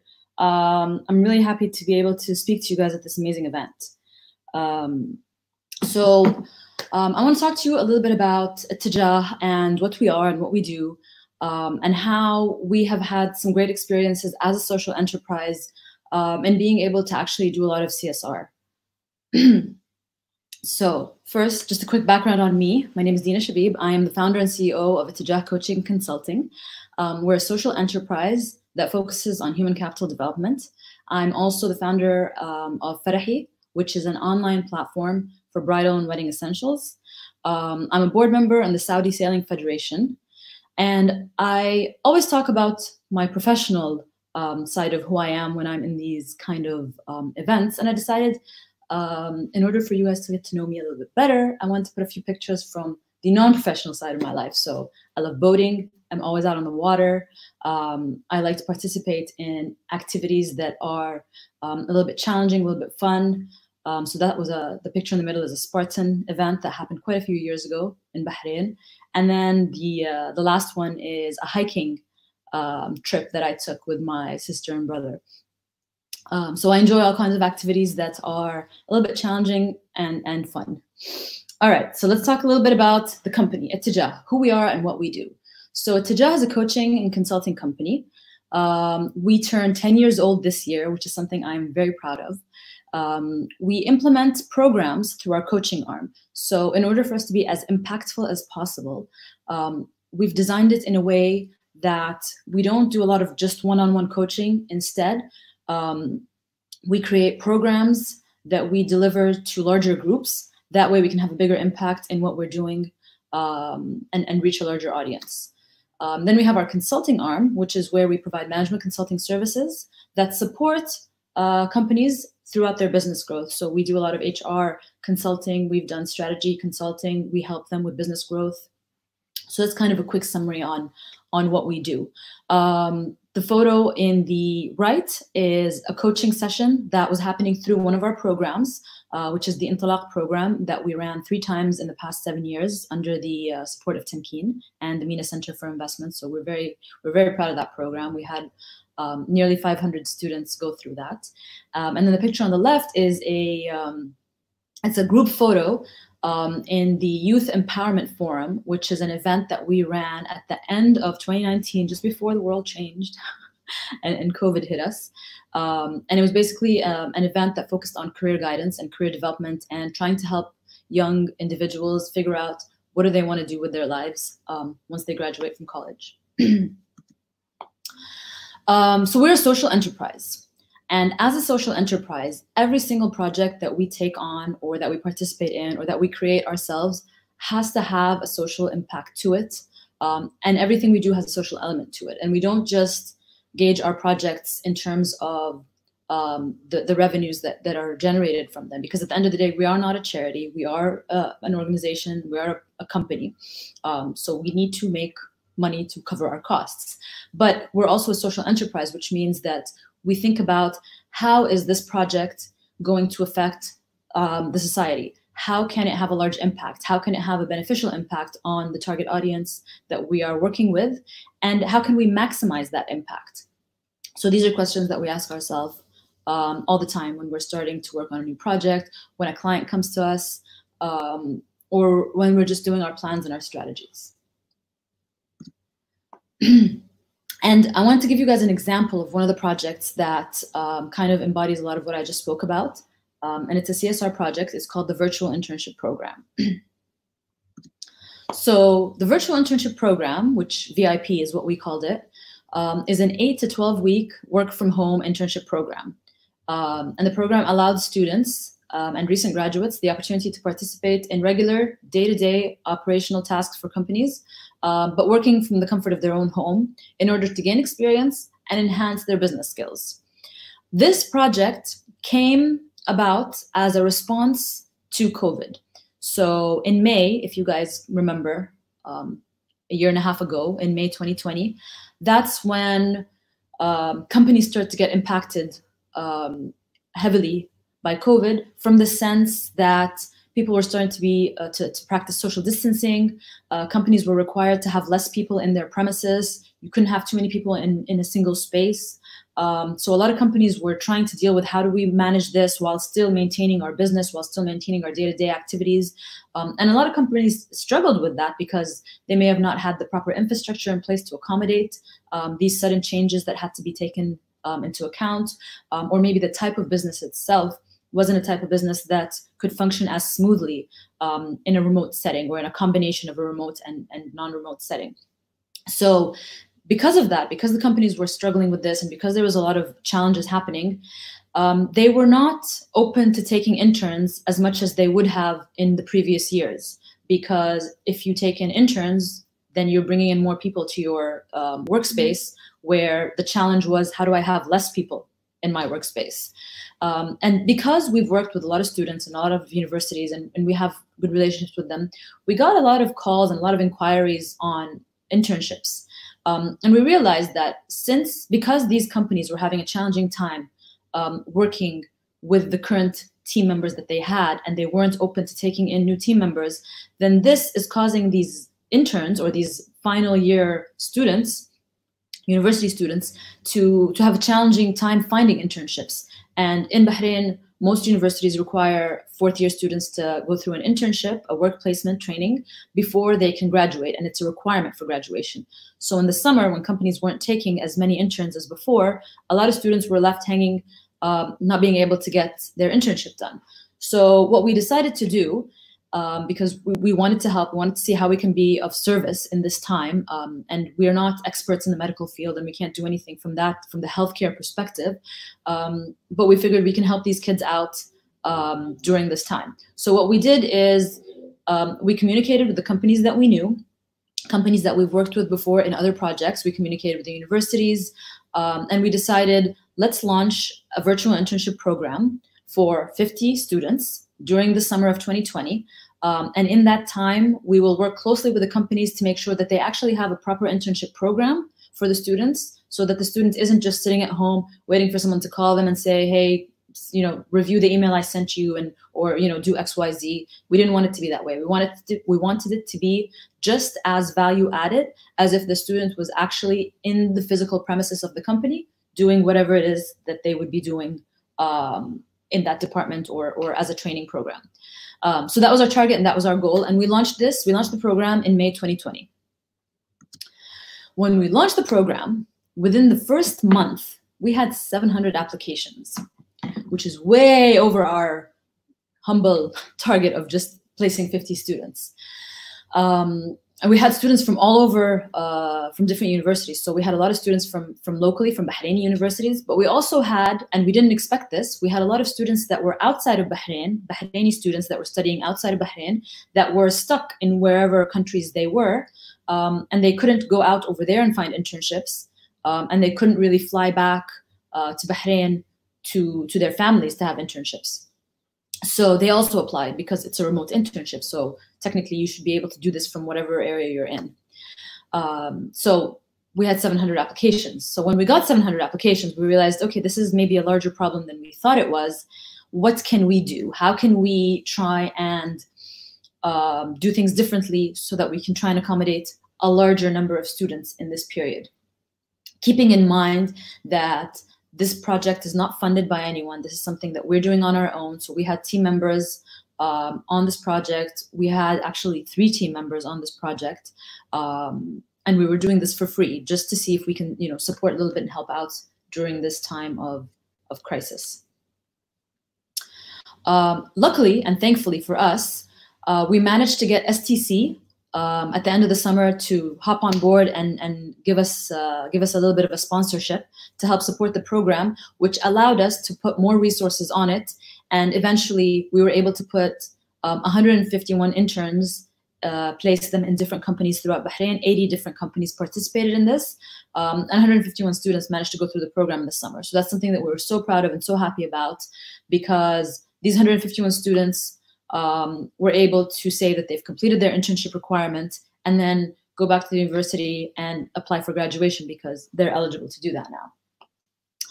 We ran all the sessions remotely. The picture here is a picture of one of our orientation sessions. So as part of the program, every student that gets into the program, before they actually start working at the company that they're assigned to, they go through an orientation program with us. And one of the things that we really touched on and tried to focus on is how to work remotely, what to expect, do's and don'ts, how to manage yourself. So a lot of topics that we typically wouldn't have touched on if this was an in-person kind of internship, but due to the remote nature of it, due to the fact that these kids were probably sitting in their bedrooms on their bed with their laptop working for those 8 to 12 weeks, we had to approach it from a different way. And it was very interesting to see the new kind of learnings that came out of that. Because that was such a successful program, we decided that we're going to keep it open. We had a lot of inquiries and a lot of applications come in at the end of the summer for students that wanted to do it in the fall semester. So we decided, let's keep it open. And, you know, we still have people in the fall that want to do internships. So we did that, and we actually kept it open throughout the whole year. So the program is still happening. We still have interns placed. And from May 2020 up until the end of October, we have placed about 400 interns in different organizations throughout Bahrain. And we've received about 1,200 applications so far. Also, we're very grateful that STC sponsored us again for the second summer this summer. So they supported us 2 summers in a row. They are huge supporters of CSR programs, and they really made this possible. So we're very grateful that we got their support. And then another thing that we managed to do this year, earlier on in the year in January, we signed with the Ministry of Labor and Social Development in order to include some of their beneficiaries. So some of the young Bahrainis that are registered with the Ministry of Labor and Social Development as unemployed, they would be able to apply to our program as well and benefit from it. So we have had participants from the Ministry of Labor and Social Development, and they went through the program and they went through internships, and they really benefited from that as well. So we're very proud about that, and we're very happy. Our future plans, so we've started planning for 2022, and currently, one of the things that's changed is that the program is not fully virtual because a lot of companies have gone back to work and they are physically in their offices, but a lot of companies are still working virtually, and there are some that are doing a combination. So our program is now a mix of in-person and virtual. So depending on what the company is looking for, we will either get an intern that's willing to work virtually, or an intern that's willing to work in person, or someone that might be doing a combination of that as well. Our plans in 2022 are to place 200 interns, inshallah, in different organizations in Bahrain and potentially in the GCC. So we're very excited about that. It's a little bit challenging, but we're ambitious and we think we can do it. And I actually want to ask if any other organizations out here would like to support, if any interns, if any students would like to be part of it, if you'd like to join us, please let me know. You can send me a message, or you can email us at info@ittijahcoaching.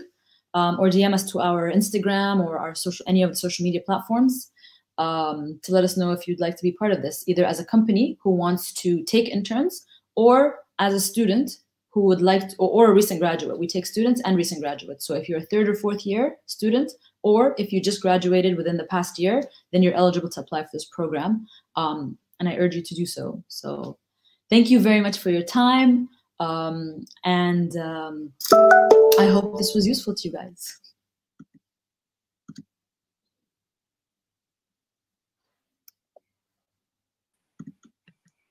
Thank you very much, Ms. Dina, for sharing with us your presentation and also sharing everything that you did for helping the young leaders attain their internships in various companies as well.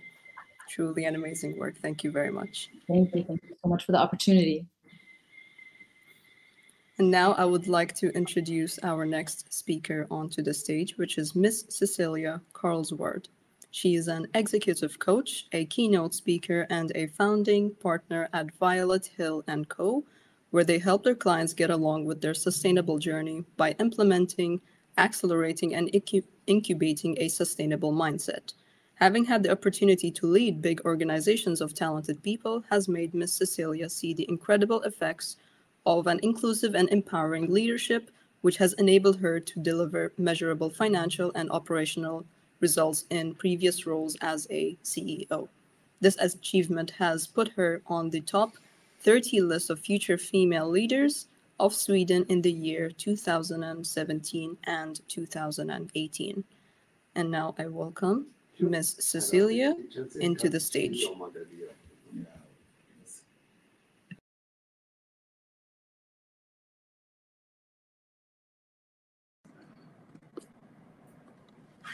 Hello, everyone. I hope you can hear me. First of all, it is a pleasure to be here to meet with all of you, and a special thank you for His Excellency Abdul Hussain and Khaled Al-Qud. So, yeah, coming from a very operational background, I've done 15 years in global industrial supply chains for multinational big companies in Scandinavia, working in the electronic manufacturing industry as well as the food and beverage sector as well, which then led me into the world of sustainability. But just to go back a little bit for you to get a context of how I see the corporate approach to sustainability. So in all of my previous roles, playing senior executive roles within business development, sales, supply chain development, operational development, and as a CEO for a publicly listed company in Sweden, one thing that I've learned, and that is deeply rooted in my belief, in my whole belief system, is that the achievements and performance are centered around the employees within the organization, and more importantly, around the culture that these people are carrying and nurturing. That is the capital, and that's the value that will make companies thrive. To do so, I think that what we need in order to be successful on our sustainability transition journey that is ahead of us is a very different set of leadership than what we see today. So fundamentally, sustainability training has not been updated since the 70s. It's formed when the world looked very differently. And going forward, the type of leadership that we will need to master the challenges that humanity and this planet face is an inclusive, open, transparent, and most of all, a brave type of leadership that looks different. And I think that is something that the youth generation that is coming into the workforce will contribute to highly. Wiping out the current pattern of leadership and establishing new models for leadership that we desperately need to manage this change as swiftly as it requires. So tapping into sustainability, having served in that corporate structure, in the economic model that we are a part of today on a global level, where shareholder value has been centric to how we operate our businesses and our operations. That economic model is likely to stay for some time. There are great initiatives to challenge economic models and find a safe space for humanity and our ecosystems to coexist. But for now, we have the economic model that we have. And looking at corporate sustainability, I think as many of you have tapped into, companies do start to see their responsibility as a corporate entity to be part of this change. And they've also started to become aware about the opportunities as well as the risks that sustainability poses on our business, its financial performance and operational structure. So not caring about sustainability when looking at your business, your strategy and your vision will at the end of the day eliminate you as a company on this market. But turning it around and seeing sustainability as a business opportunity and as an investment rather than a cost can allow you to serve that higher purpose, change the BIU, and start operating in a more resilient way that will make you successful in the long term, and making you resilient at the same time as you care about the external stakeholders of your company. Now, this can be done in different ways. We have cultural differences. We have different business models that also poses different approaches to the inclusion of sustainability into businesses. But the key here is the inclusion of sustainability into your business. So we don't want to fall in pitfalls where we see CSR or sustainability as something that is happening outside of our business. We need to start looking at the products, the services, our supply chains, and also the life cycle of our value proposition towards our clients. What are the impacts, and how can we mitigate and turn these risks into business opportunities? It's sometimes easy for a company to get a bit enthusiastic and run away and find low-hanging fruits or easy win in terms of finding sustainability opportunities. But first, companies need to take a step back and look holistically at your business. Where do you create negative but also positive impact as a result of the company that you're managing? So we need to start there.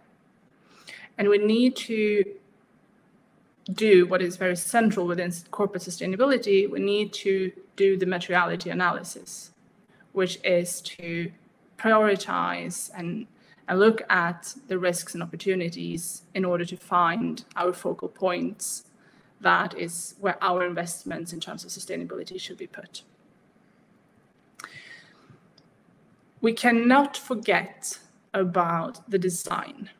Design of products and services is where we also build in a sustainable footprint. So if there is somewhere we should start, is to start looking at the way that we innovate. What types of products and features will be required in the future? The products that we have, how can we improve them so that we tap into the sustainability footprint in the design, rather than trying to fix the symptoms or the prolonged impacts generated by our business. The way to do this, what we believe at least, and what my experience has greatly shown, is that a lot of the time companies forget the obvious of going to their own employees for a lot of these answers. Employees, regardless of where you can find them in your organization, at each corner, at each level, they are closest to your operation.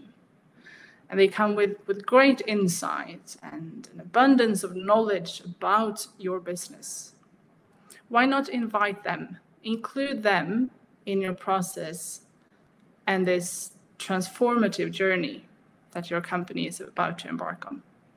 Because these people, when they go to work, they already come with a curious mindset on sustainability.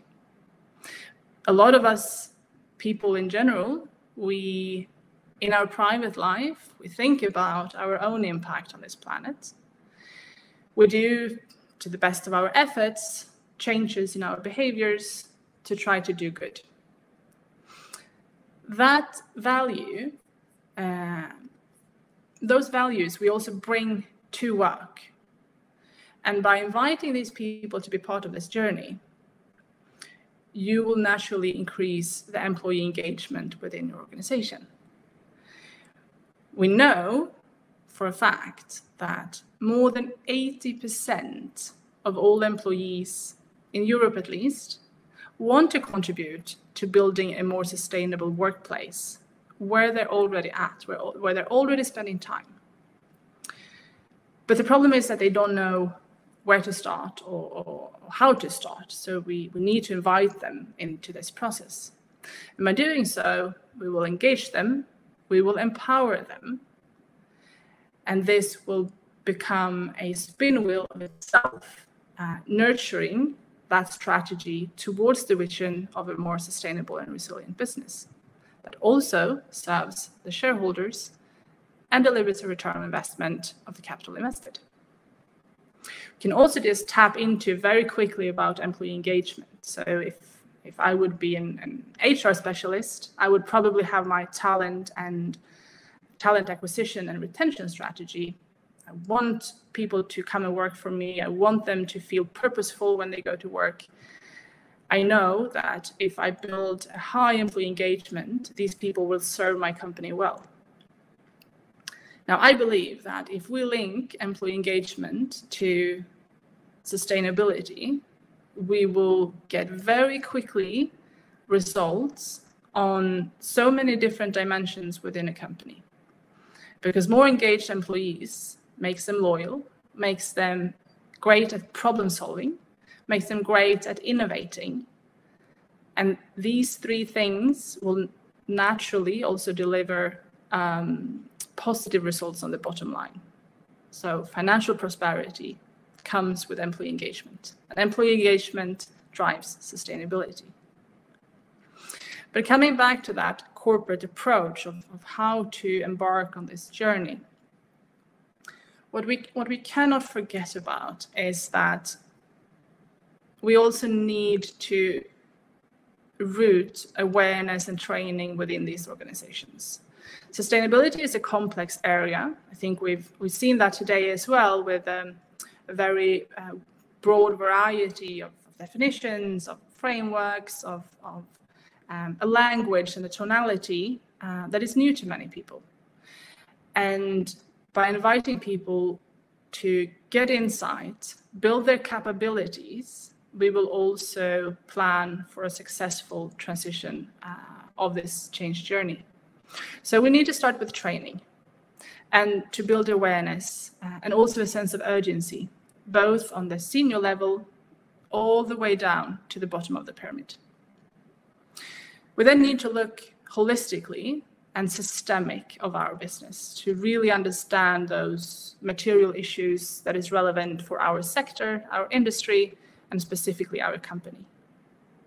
And from that point, we can start looking into where we want to go. What does the future look like? What is our ambitions? What are our targets? What is our goals? And what initiatives can make a contributional change for us to change this business as usual mindset into transforming companies into sustainable endeavors, where culture is central, where people is central. And I think that will be creating future fit businesses. Also on this journey, I think it's important to give some recommendations to people in general to look at best practices. There is a lot of things happening in this space. Sometimes we forget to tap into already existing knowledge, and we kind of try to invent the wheel. There is so many brilliant frameworks, guidance, and tools of how companies can start this journey all on their own. Sometimes you will need a bit of a push or a pull from market expertise. It could be in terms of change management, it could be in subject matter experts, or on other various roles. But it is my strong belief that companies, if they take this serious, they can start to create complete new capabilities that will make them fit for the future, not only in terms of sustainability. And I also want to finally, I'm not going to talk too long to you about this today, but sustainability reporting is coming high up on the agenda as well for many small, medium, but preferably big companies. And Sustainability reporting also comes with a lot of pitfalls. So data disclosure and transparency is great if the quality of what we deliver is at a sufficient level of quality. We know from a report by Boston Consulting Group, for example, that when looking into the quality level of sustainability reporting, we are off by 40% on the data that we disclose. So this tells us it's a very unregulated and immature market. Sustainability reporting is great. It nurtures a process and a mindset and a thinking of how to integrate sustainability into your business. But it's not a one-trick pony where it's an easy fix to think that you're contributing positively by reporting and disclosing on ESG. We cannot forget about all the other things and take sustainability reporting very seriously, and not leave that kind of tasks to sustainability experts or sustainability leads. It involves the whole organization and so many various operational positions that needs to contribute to this, because, as I said, at the end of the day, everything we do translates into sustainability. It's not something we do to offset the existing negative impact. We need to, I think that was mentioned in the opening speech as well, we need to work on efficiency and frugality first. Then we can look at external offsetting strategies to mitigate the final piece. But let's start to do our homework internally within our own businesses. I think that's a great start. And I'm seeing so much positive movement now in the corporate world where things are happening. And we also need to be a bit patient on this and guide these organizations to do the right thing, one step at a time. Thank you very much for having me. It was a pleasure to speak to you about corporate sustainability.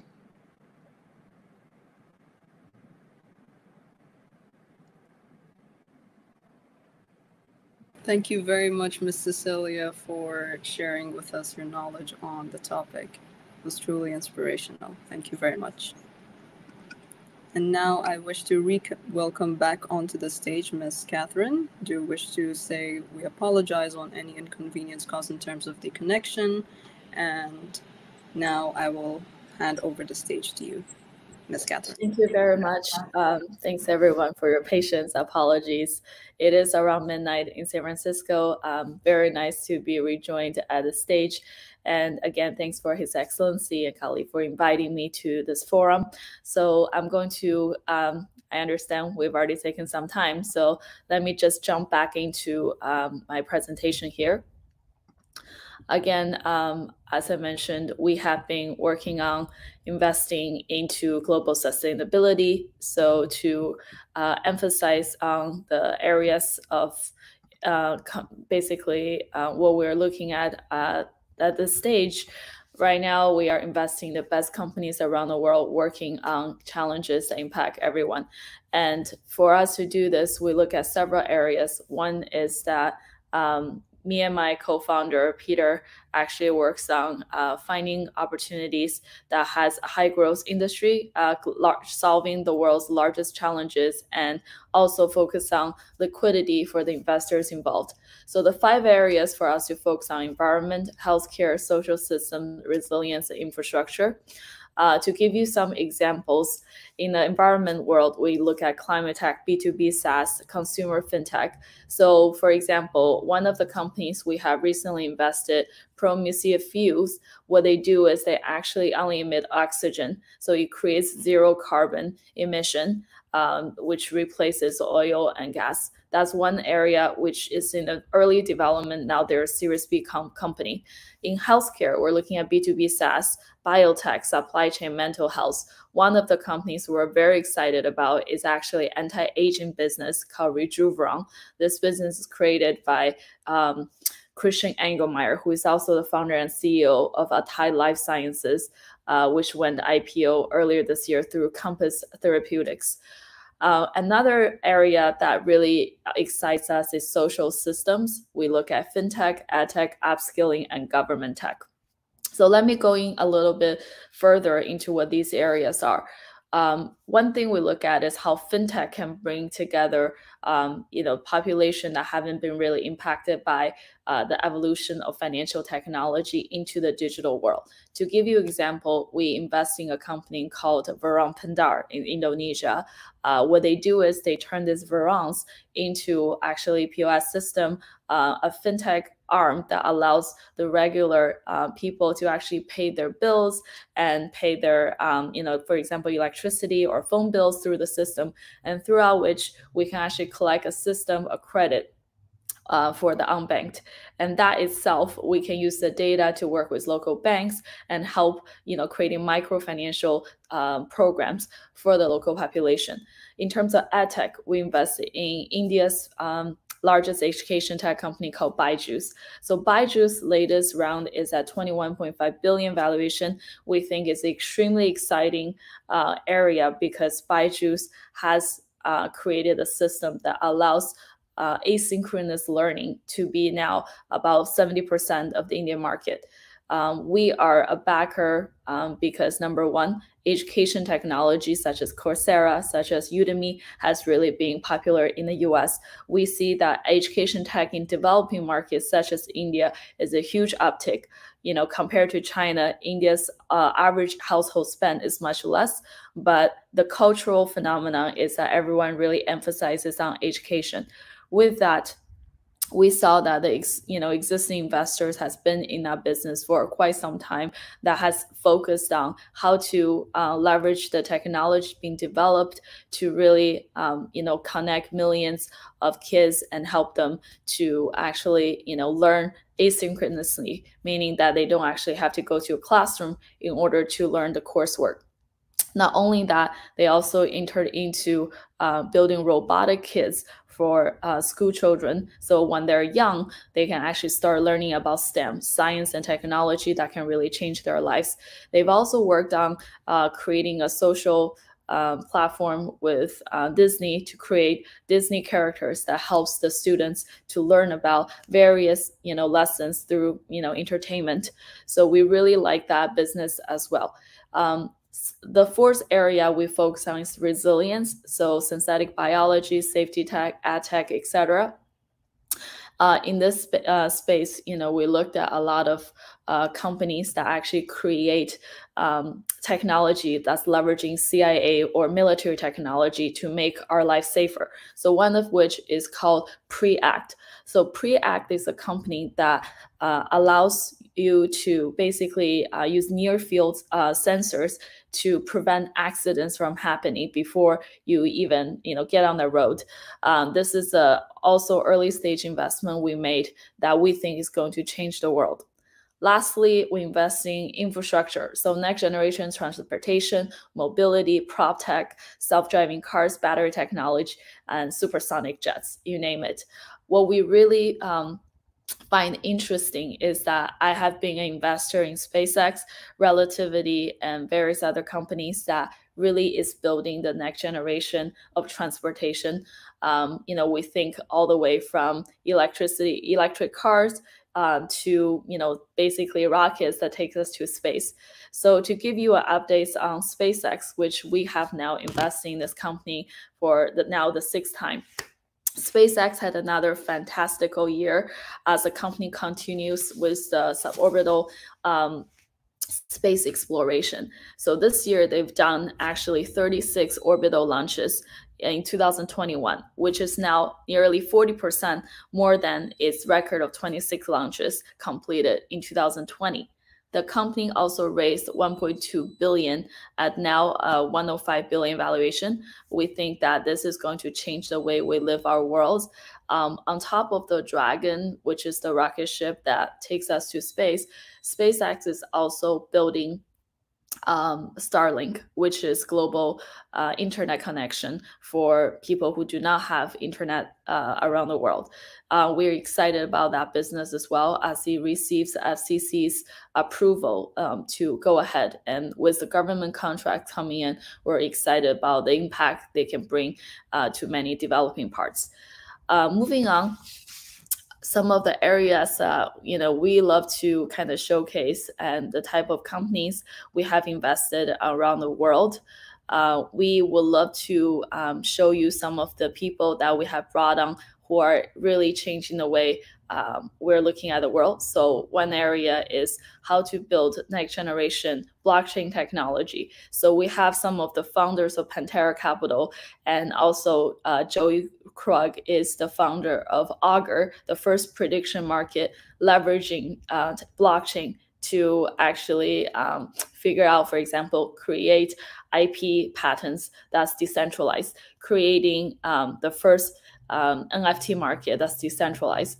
So we like to leverage the experts in each one of these fields to create a more fair world, right? The decentralized finance is really to target on how we can go from traditional finance, the huge banks in the world, to actually a more decentralized world.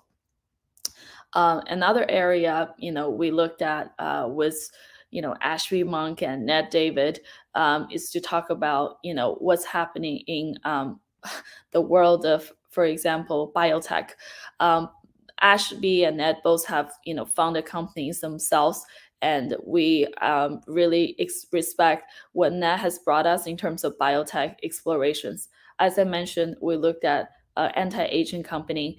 Now we're also looking at a business that uses spider webs to create sustainable clothing. So now this company is called Boat, and they're using this technology, spider silk, to actually partner up with Hermes and other athletic brands like Adidas to create clothing that's not only waterproof, fireproof, but also using sustainable materials. So that's our global team. We have a US, Asia, and also LATAM team. The company now invests in Series A companies and also Series B and beyond. So some of our selection criteria, definitely has to be impact driven, solving the world's biggest challenges. But at the same time, we look to actually return 30x for many of the deals that we now have invested. So those are some of the backgrounds of my co-founder, Peter Bruce Clark, and some of the prior investments, as I mentioned before, Carbon Zero, COA, the side End of Money, etc. So I will just quickly talk about how we think about creating sustainability through investment. So first of all, I made investing in Airbnb. Many of you guys probably have heard during the pandemic, a lot of people, didn't have places to live, or during the fire we had in California last year, many folks were displaced. So Airbnb actually created programs to house those that were displaced by the fire. So we like the company because it really have a strong social mission to help people utilize places more sustainably. Also, they have created a system that really helps fight COVID during the pandemic last 2 years. They create a system that really helps the tenants and the landlords to create a safe environment for everyone to still travel while be COVID conscious. We also invested in companies such as Palantir, right? This is a data-driven business that really allows many people to figure out geography, and when for example, there's news about terrorist attacks, there's news about what's going on in the missile, send-outs in North Korea. The company is very much engaged with the government, GovTech, in order to create more intelligence about what's actually happening in the world. On that note, we also looked at a company called Orbital Insight, which is actually create satellite imagery around the world, so you can predict disasters and understand for example, fossil fuels and where each country is storing military technology. So these are the businesses that we think can create a more sustainable future by actually, leveraging truth around how people are spending technology and building technology. Lastly, I would just like to highlight, some of the interesting areas that we have been looking at to create more of a environment where investors can participate in what we call sustainability investing. So one area we have spent a lot of time building is a platform that allows smaller investors, not just people with millions of dollars, to invest. We created MarketX Ventures with the hope to show people, even with 10K, 20K, you can now invest in these world-changing companies. So with that, I would like to pass the mic back to our organizers. Thank you again so much for having me today, and I look forward to staying in touch with many of you.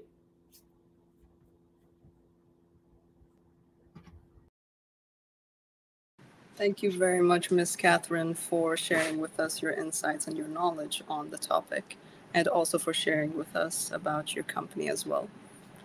And now I would like to welcome our next speaker on stage, which is Dr. Nizar Al-Basri. Dr. Nizar is the CEO of Tamayuz Management Consulting.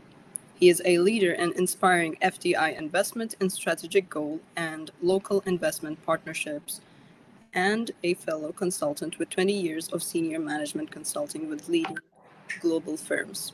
He holds 20 years of success in leading complex projects for key clients in the Gulf and 20 years experience in professional leadership in industry and banking.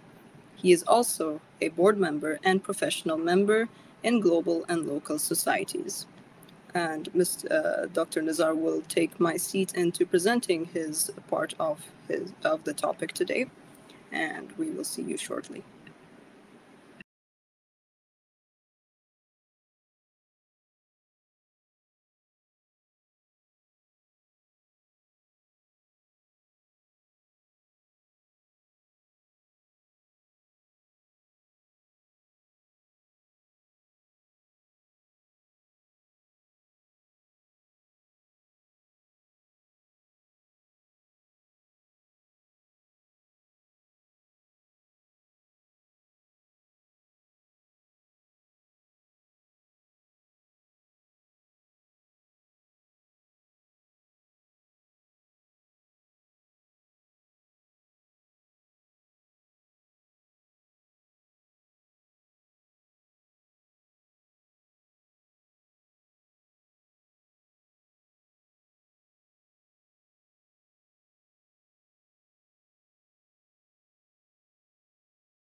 Good morning to you all.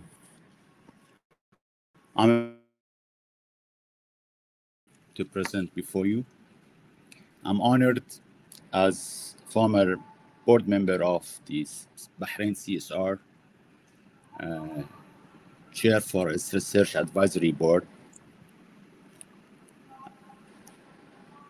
to be with you today. I'm honored that we have this conference under the patronage of His Excellency Dr. Abdul Hussain bin Ali Mirza. I'm thankful to our chairman, Mr. Khalid Al-Ghoud, for all the effort together with his team to put this conference on. Today, I would like to share with you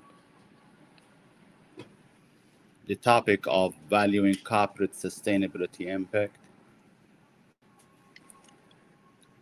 As you see, impact is an important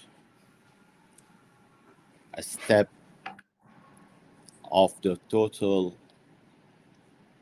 CSR and sustainability process. I've already been briefed on my profile. The objective here is to develop an understanding of corporate sustainability with a focus on concepts and motives. That is what. And why we have that, the values and indicators, and to share with you some thoughts on metrics and impacts, basically the approach to sustainable impact on society and organizations.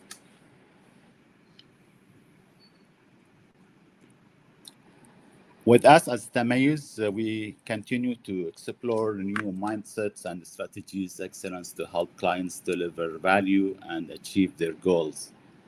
And one of those activities we do is we are involved in increasing the awareness towards sustainability and corporate sustainability in particular.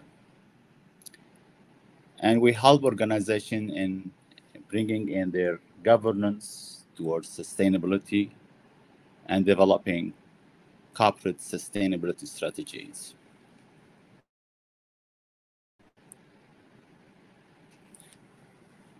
Sustainability in general, if we look at it, is a comprehensive and systematic process or approach. It's a concept, but it's been translated in process and approach to managing the organization's goals with a focus on creating and maximizing long-term economic, social, and environment value. The process starts first by incorporating the corporate sustainability objectives within the corporate strategy. Or on the other way, is aligning the corporate sustainability strategic objectives into the overall corporate strategy. So you plan corporate sustainability initiatives, objectives, with a balance value in mind, balance value impact in mind. And when I say this, it means that you have to put in mind the balance between business impact and social or society impact. Second step is you have to have a framework in place. It works like developing a strategy for a corporate. It's the same way. You are converting your initiatives, your intent towards corporate sustainability into a strategy. You execute corporate sustainability initiatives for achieving value impact in mind by having a balanced framework with a setup of objectives, indicators, measures. And that leads us to the focus of this presentation, the valuing of corporate sustainability impact. It aims to set metrics to evaluate the in-mind corporate sustainability value and its impact on business and society. Basically, corporate sustainability is managed as part of the organization strategy with a focus on creating a balance between business and social impact. Basically, we are emphasizing the growth and profitability through international business practices or intentional business practices in 3 areas of society-driven initiatives. That's economic, social, and environment. We could say profit, people, and environment. The goal is to provide a long-term value for stakeholders without compromising people, planet, and economic development growth. Actually, we are aiming to achieve those growth.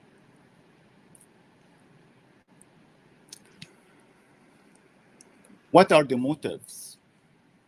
We know that the primary motive for CSR and sustainability is to generate an effect or an impact through responsible and sustainable social investment practices. That is enhancing healthcare, for example, providing sustainable employment, upgrading quality of living, or reducing poverty and improving environment. These are examples of sustainable practices that we are looking for. At the corporate level, however, sustainability motive is to earn the expected return on business and social returns for the corporate sustainability initiative or investment we have in mind or we intend to do. Number of motives and benefits comes from this.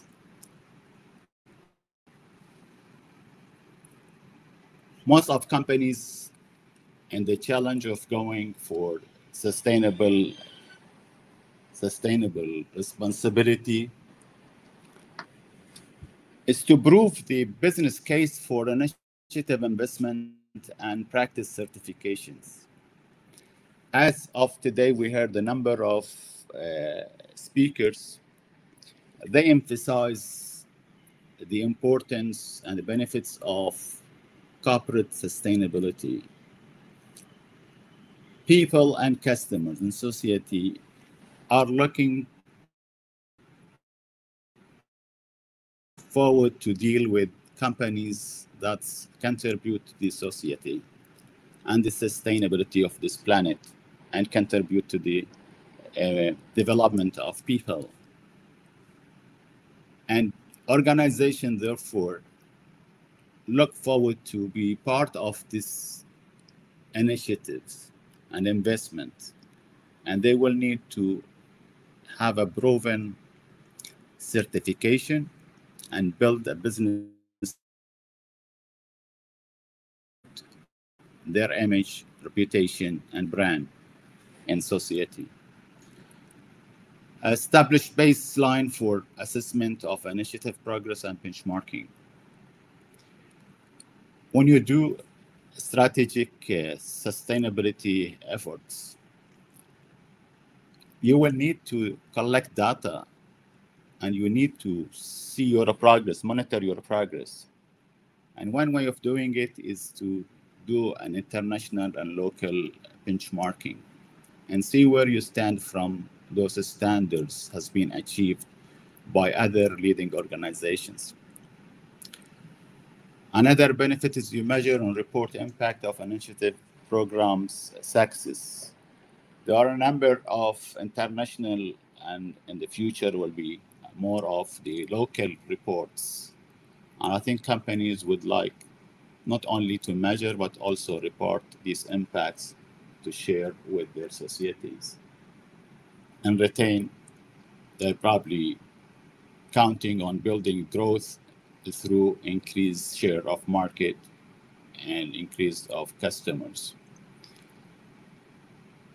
And that will also give us an opportunity to enhance sustainability, commitment, and awareness in the society. But what we are looking for? And how do we go about measuring impacts? We're looking for a sustainable value, which is the ability to provide a measurable value that will indicate the organization balanced actions for achieving sustainable economic, social contribution within its business and its society context.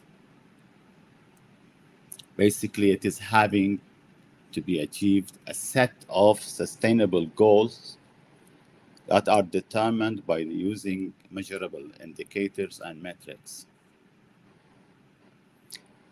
Indicators are the measurable variables for monitoring the economic, social, and environment sustainability value to the organization and society.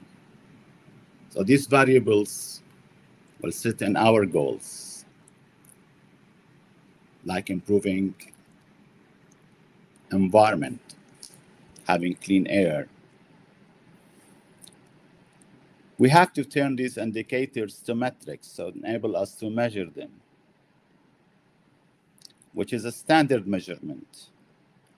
And these standard measurements, you can get it from many sources, from benchmarking reports, sustainability benchmarking reports. You can develop your own, and they will vary according to the goals you intend to achieve.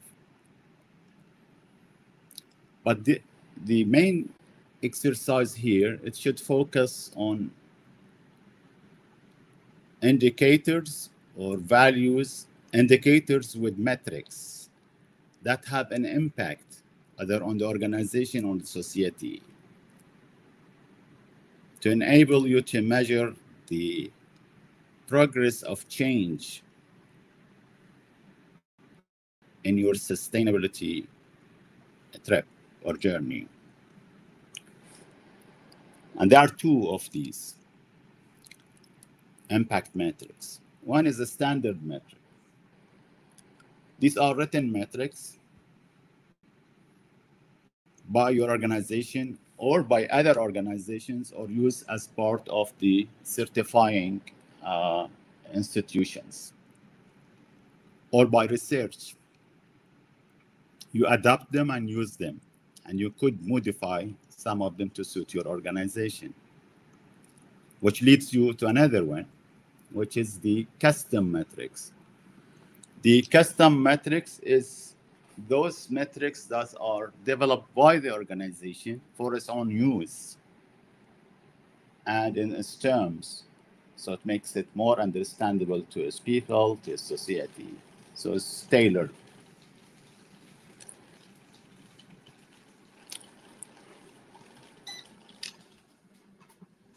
Sustainability impact, on the other hand, is the expected return which are considered or anticipated by the society and considered as society benefits of an investment against its cost.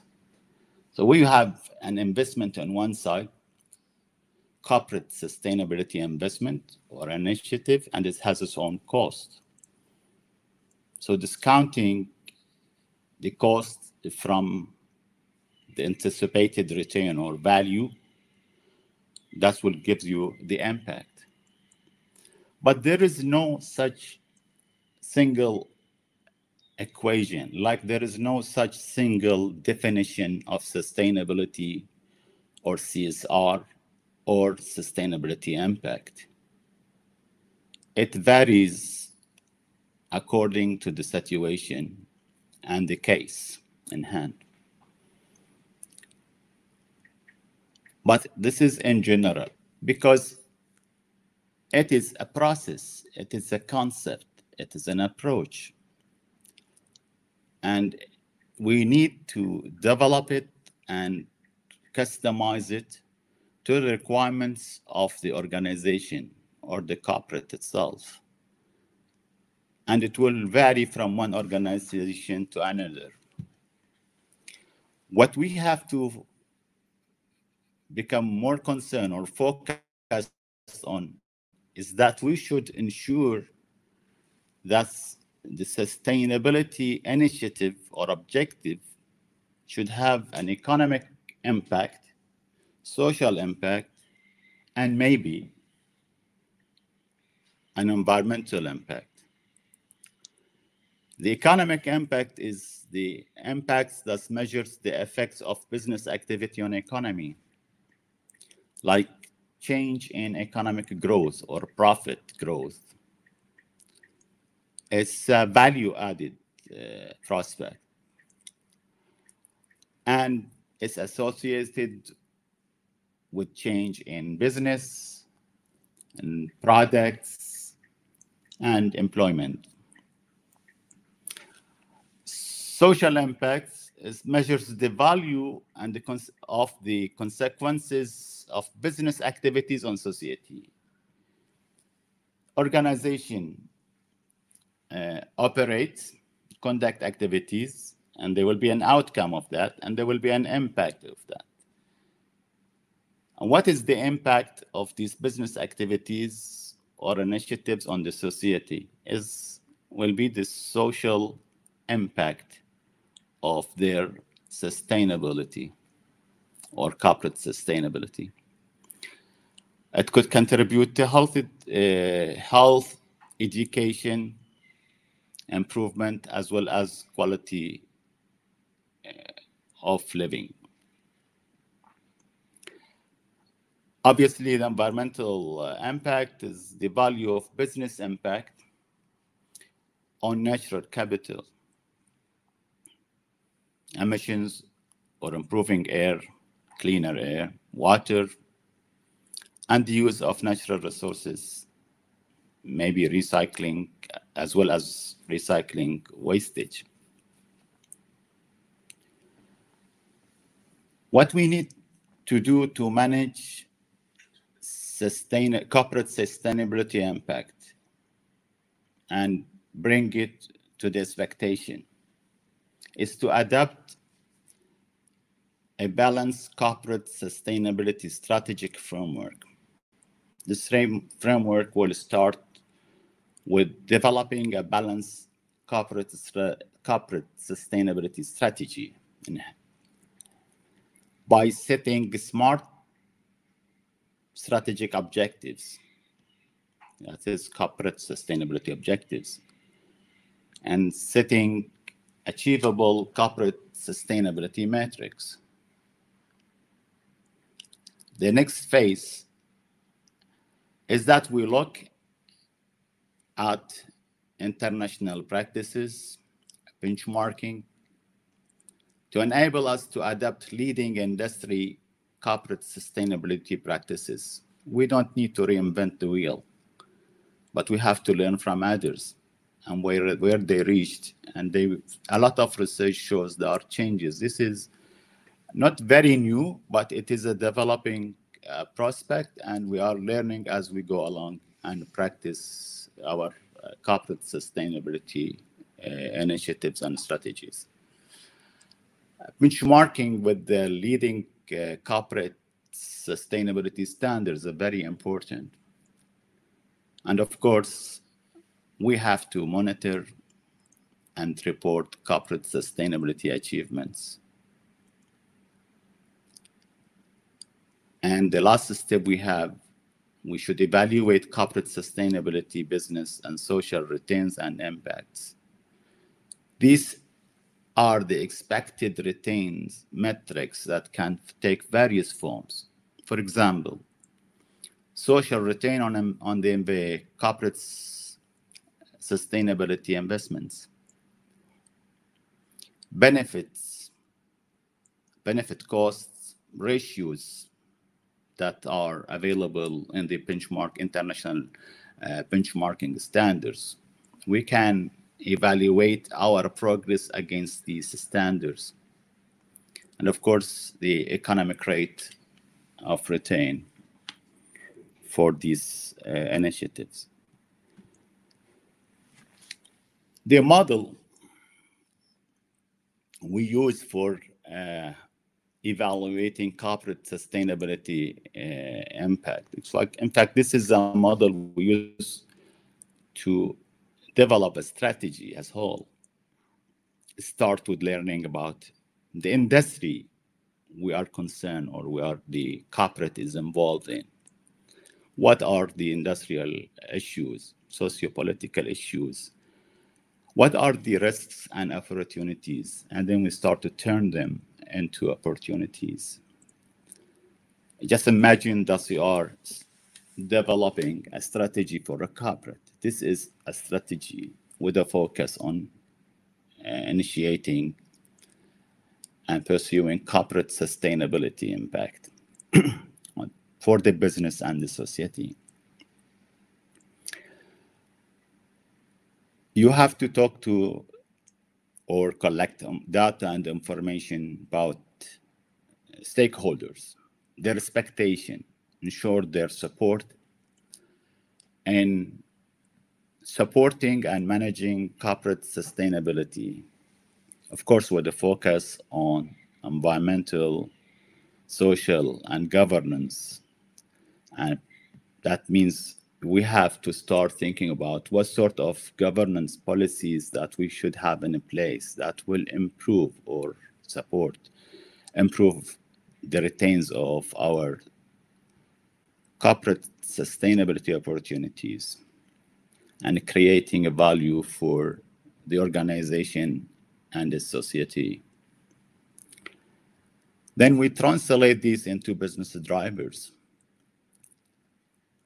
Basically, evaluating the values of these opportunities and translating them into goals that become corporate sustainability goals, objectives, which need to be done in alignment and in cooperation with the corporate strategy. So we are not running two separate processes here. We run it as part of the corporate strategy.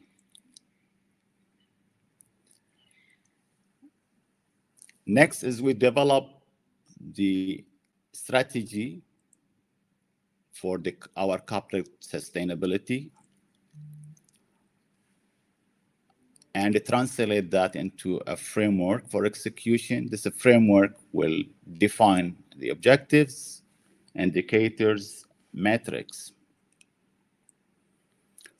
We have to ensure that we are defining the values we are after.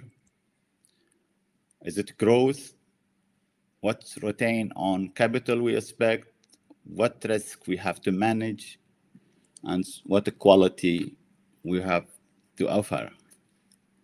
And we set metrics on each of our strategic initiatives, values, so we know how to measure our progress towards the achievement of the overall goal.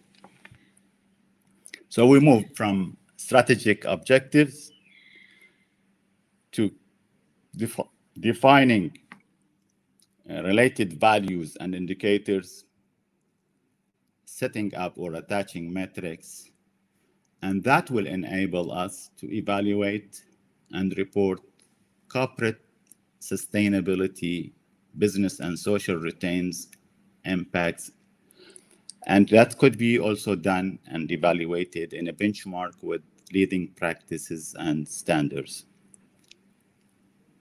I hope I have contributed to the understanding of the corporate sustainability in terms of its concepts, motives, indicators and metrics, as well as impacts. I thank you and wish all success to the conference organizers and their effort to bring this to a reality.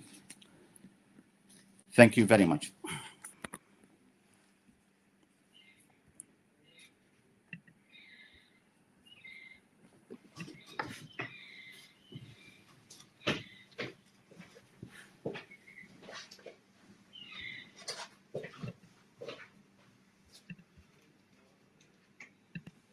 Thank you very much, Dr. Nizar, for sharing your presentation and also for shedding light into the topic of today's session. I now wish to move on to our next speaker for today, which is Mr. Adam Roosevelt. Mr. Adam is the CEO of AR International Consulting, LLC, which is a global advisory firm specializing in the global use of dual-use technology, cybersecurity, intelligence, and compliance. Mr. Roosevelt is a frequent guest on international media outlets and has served as a senior executive advising Silicon Valley, the U.S. Department of Defense, and the U.S. Department of Homeland Security on advanced technology integration in support of the U.S. national security. He also has a career background in the public and private sector, advising 7 critical infrastructure sectors. I now wish to welcome Mr. Adam Roosevelt onto the stage. The floor is now yours.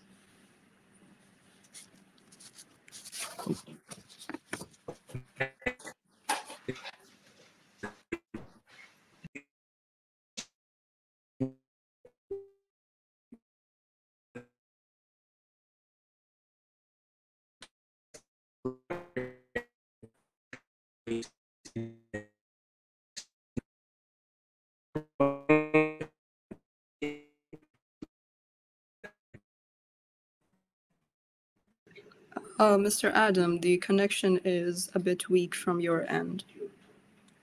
Yeah.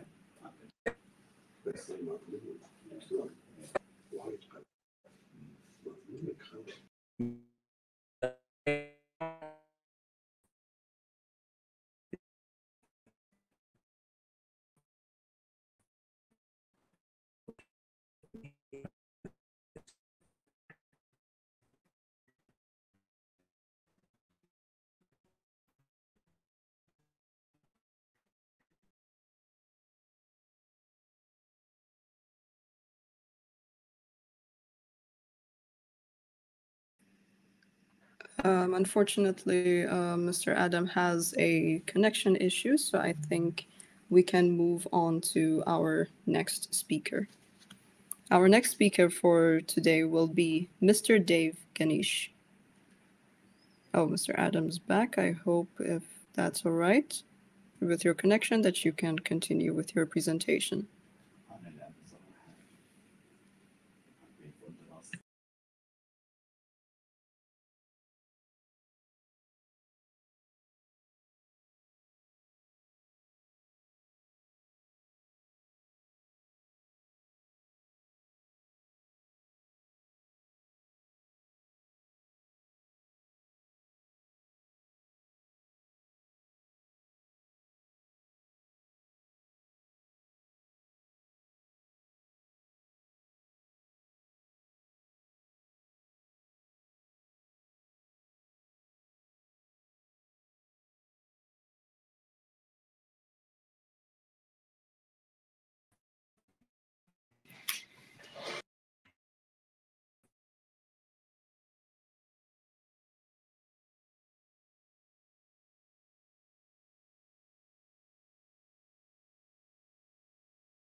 Apologies on the connection error due to on Ms. Adams' end. Sorry, Mr. Adams' end.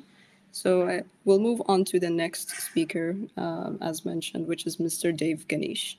Mr. Dave is the founder, developer, and creator of Meraki Science of Transformation, which is primarily a human capital development program. He is an internationally certified and accredited directive communication psychology trainer, accredited by the American Institute of Business Psychology. For the past 16 years, he has held senior management positions and have provided extensive corporate consultation in the niche area of strategic corporate and business development, strategic sales and marketing, and many more topics as well. I now welcome Mr. Dave Ganesh onto the stage to present his speech. Mr. Dave, the floor is now yours.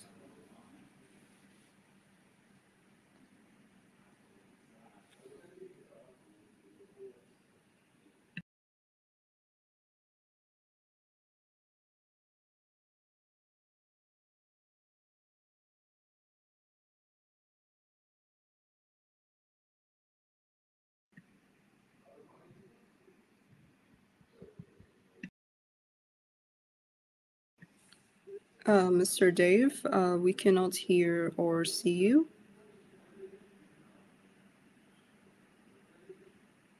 All right, we can see your slides.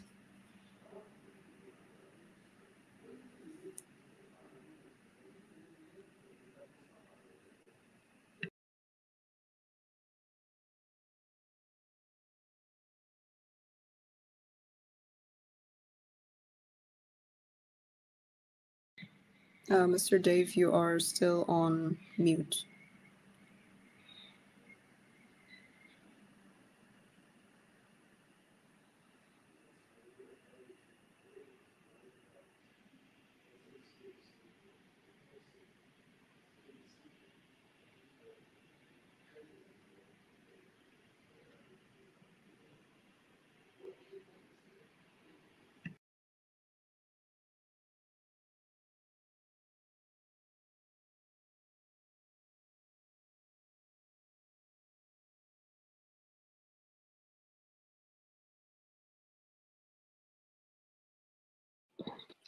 Right. Hi, Zainab, can you see me now? Sorry for the delay. Some technical issues here as well. It's all right. Welcome to Okay. the stage, Mr. Thank you Dave. so much indeed, Zainab, for the kind introduction. Yeah, let me start sharing my slides as I go along.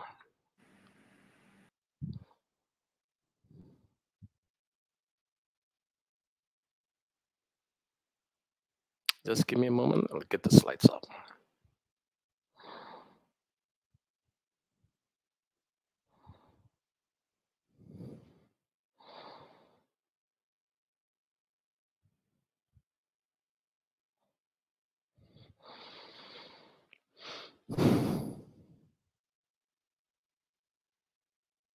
All right. Are my slides visible? And am I audible? Zainab, am I audible? Yes, Mr. Dave, you're audible and we can see your slides. Thank you so much for the Zainab. Thank you so much. First and foremost, my sincere appreciation to Mr. Khalid Al-Qad, who has graciously invited me to this conference, and also a salutation and honor to the His Excellency, the Honorable Dr. Abdul Hussain bin Ali Mirza. And with that, I would like and to all my fellow speakers and audience who are here today. With that, I would like to commence my presentation, my keynote speech for today.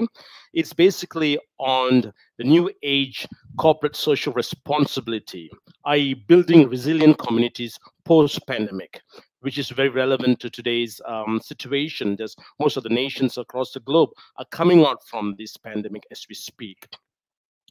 And my name is Ganesh Ramachandran. I'm commonly known as Dave Ganesh in the training and speaking arena. I'm the founder and managing partner of Meraki Training and Consulting. I'm also the founder and designer of Meraki Science of Transformation, which is a human capital development program initiative. Going on, a little introduction about myself. On top of what Zainab had so eloquently introduced me, I have a Bachelor's of Law degree from Queensland, Australia. I had practiced law. I'm an advocate of solicitor of the High Court of Malaya, but I'm not practicing anymore, so I'm a non-practicing solicitor at the moment. I had a couple of years, 10 years of practice as a lawyer. Subsequently, I moved on to corporate and had a long 16 years in the corporate arena. And I'm a certified trainer by a couple of certification bodies globally back in Malaysia as well as globally, as you can see. That's a little introduction about myself. Yeah. And I conduct trainings extensively, both in Malaysia and internationally. I had the privilege of conducting training in the Gulf, particularly in Kuwait in 2019, right before the pandemic. And that's my trip to Kuwait the last time I could come. Last 2 years, I've not been able to travel for reasons best known.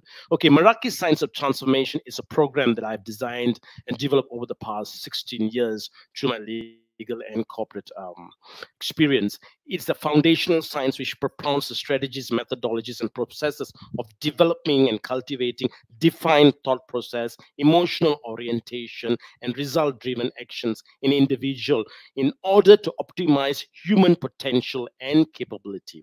So that's briefly what is it about. Okay, now moving on to today's topic. Yeah, we'll be looking at corporate social responsibility and the sustainability of the initiative. So many people across, it's all available in the public domain. There are various quarters, there are various institutions, academic and non-academic, corporate sectors have given interpretation and definition of corporate social responsibility. I've taken one which has been defined by the United Nations Industry Development Organization. They stated that it lies on the three pivotal triple bottom line approach, that is the balance between economic, environmental, and social imperative. All right, a balance. And corporate responsibility is a management concept. They've called it as a management concept, which I agree to a certain extent. And what is sustainability? I've taken the definition from Deloitte, one of Deloitte's definition. There are many out there. I've taken this in particular.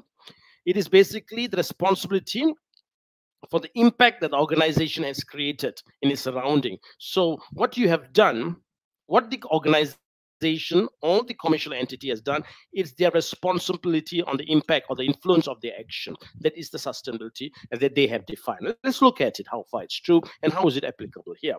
Conventionally, let's look at it conventionally. When you talk about corporate social responsibility, or in its abbreviation CSR, we usually talk about organizations or commercial entities taking responsibility in the protection of the environment, initiatives that they undertake to preserve the environment in terms of nature, water. You see in many programs,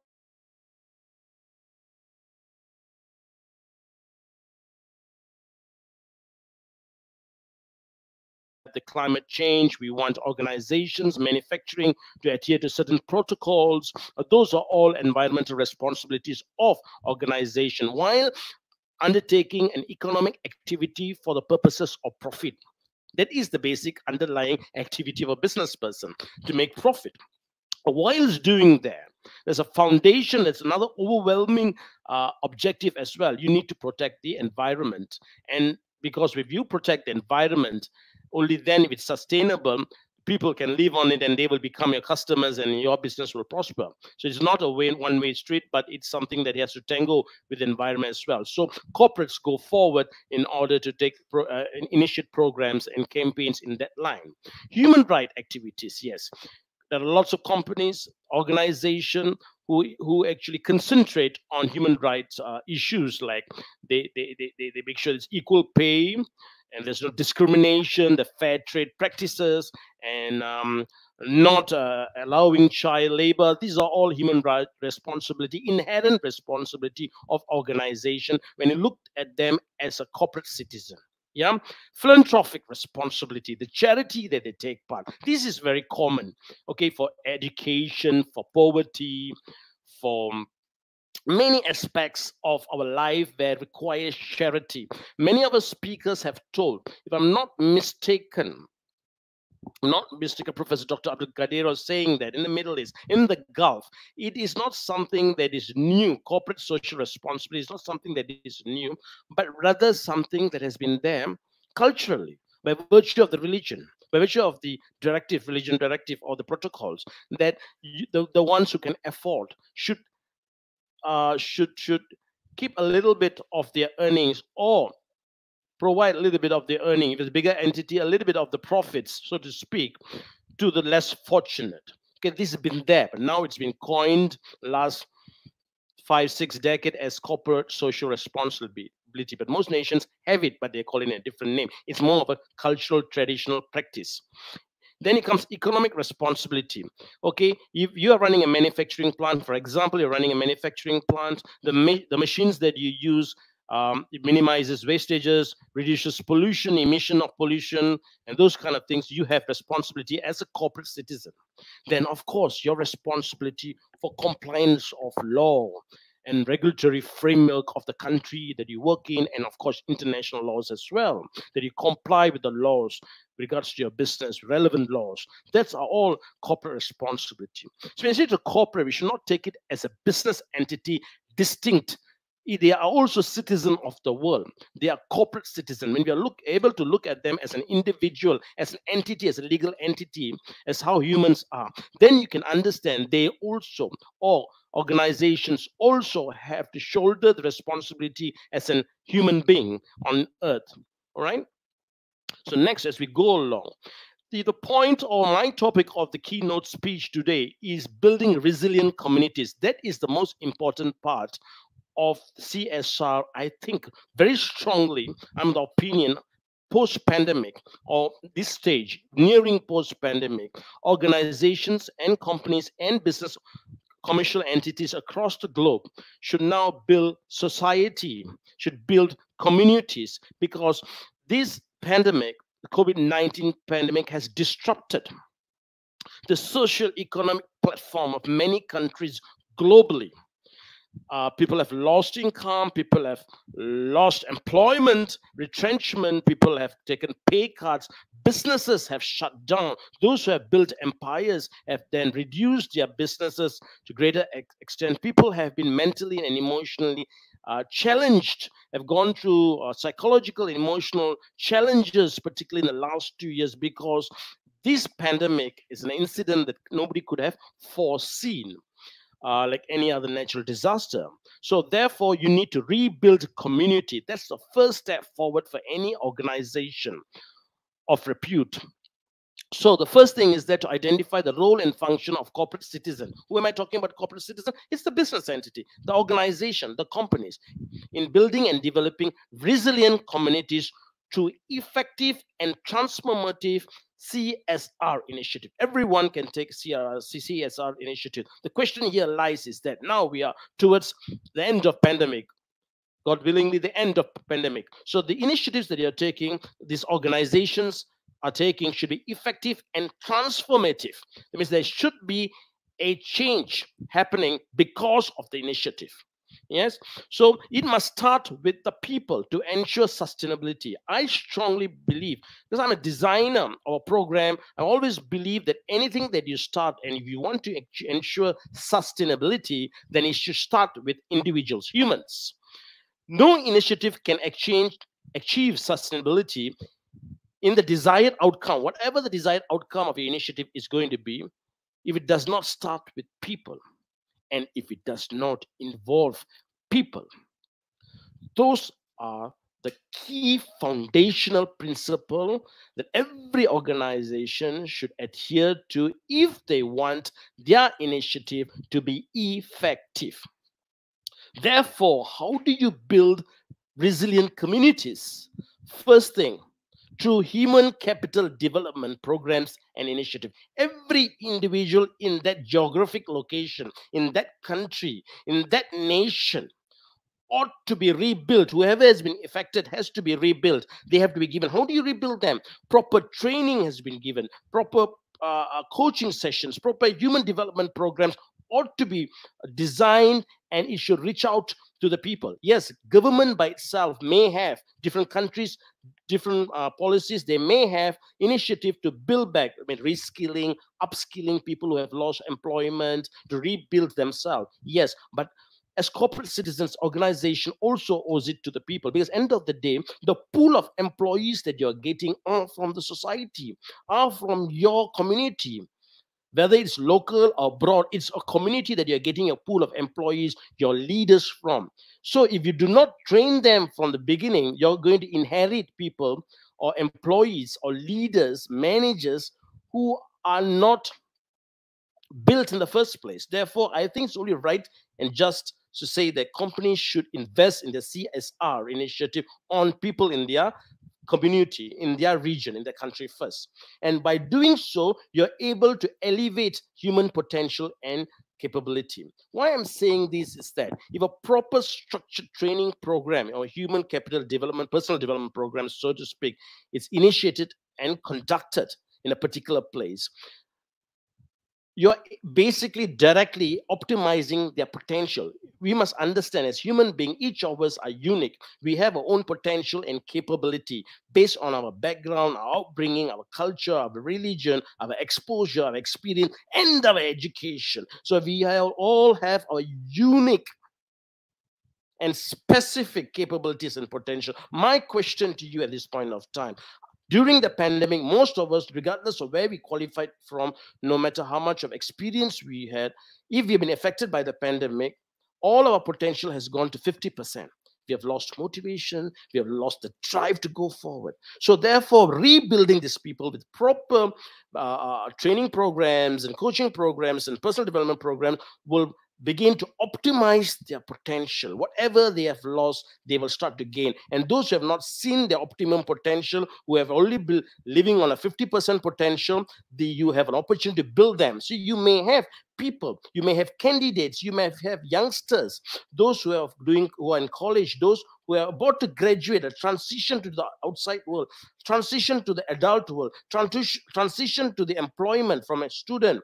These are the people that we should go in and train them. In fact, we should train them with the industrial related skills, technical skills aside, that the university has given them, that the companies will give them through trainings when they get into employment. But they have to have people skill, they have to have leadership skill, they have to have skills to accept, overcome, and face challenges like the pandemic. If another one comes, and some, for God forbid, and any other challenges come, they will be able to withstand and challenge and come out victoriously. They should have problem-solving acumen and capabilities, not a weak communities. So what I'm trying to say here, in a society, in a community, the companies should invest in building this pool of employees, future employees or current employees, okay, by giving them the necessary tools and equipment, so to speak, tools, the soft skill tools, so that they will be able to fare well in their employment, will be able to do well in their employment. And if at all challenges come, they will know how to manage and overcome it. Yes, so those are the foundation of achieving sustainability. You are not able to achieve human development, or you're not able to optimize human capability or their potential. You will not be able to actually create the foundation for sustainability. Remember, taking care of environment, taking care of other things, charitable things, and all that, the CSR that we've been doing conventionally, which discussed moments ago. Well and good, those are very important. But if a human in a society, a person, a citizen in a country, they are not happy, they have not achieved their purpose, they have not achieved their full potential, they are not getting employment for the for education they have received, or they have lost employment, or they have been mentally affected by a certain pandemic or certain crises, do you think that people will be in full force in that geographic location to go after the desired outcome, the vision and mission of the company, the mission and mission of the country? No. Every individual is important. So first, we must satisfy and take care of the people. That is the first step of creating sustainability in any initiative, not only in CSR. Therefore, building resilient community through training and human capital development program and initiative is pivotal. It is imperative. In fact, that's the first thing that we should do when we're building a nation after the pandemic. How do you do it? The first step is develop and cultivate mental and emotional resilience. Remember, these pandemics have actually tested people, have tested even the strongest of mind, the highest of order, and those with high qualification, with all the experience, but when they lost their job and were not able to continue the businesses or lead the company they have led so long, they thought they have failed. They have basically gone into self-sabotaging behavior. So they need to be given. Now we realize people, apart from the basic education that we get from university, people must be given, all of us must be given trainings and coaching and tools to actually overcome emotional crises, depression, stress, and problems which affect mentally and emotionally. We are human beings. We are the most sophisticated biological machine. When we buy a car, we get a manual, we learn about it, we know what's the optimum capability of a car. Even before we buy leave the car, even when we buy a handphone, we go to the YouTube, we check and say, what's the pixel, what's its capability, what's its level, because you want to use those gadgets to its optimum potential for the price you're paying. You are the greatest biological machine. You must know how to optimize the potential that you have. So the training programs must start with the mind and emotion, because the mind and emotional perspective controls or basically defines a person's decision-making, behavior, character, and its pursuit for happiness and success. Yeah, happiness is extremely important in any country, in any organization. That's what organizations go through a lot of trouble in making the employees happy by many initiatives. All right. So when you are able to develop them mentally and emotionally, you have enhanced their functional capability. Remember, when we are highly educated, we have the experience, we are just capable. Are we functionally capable?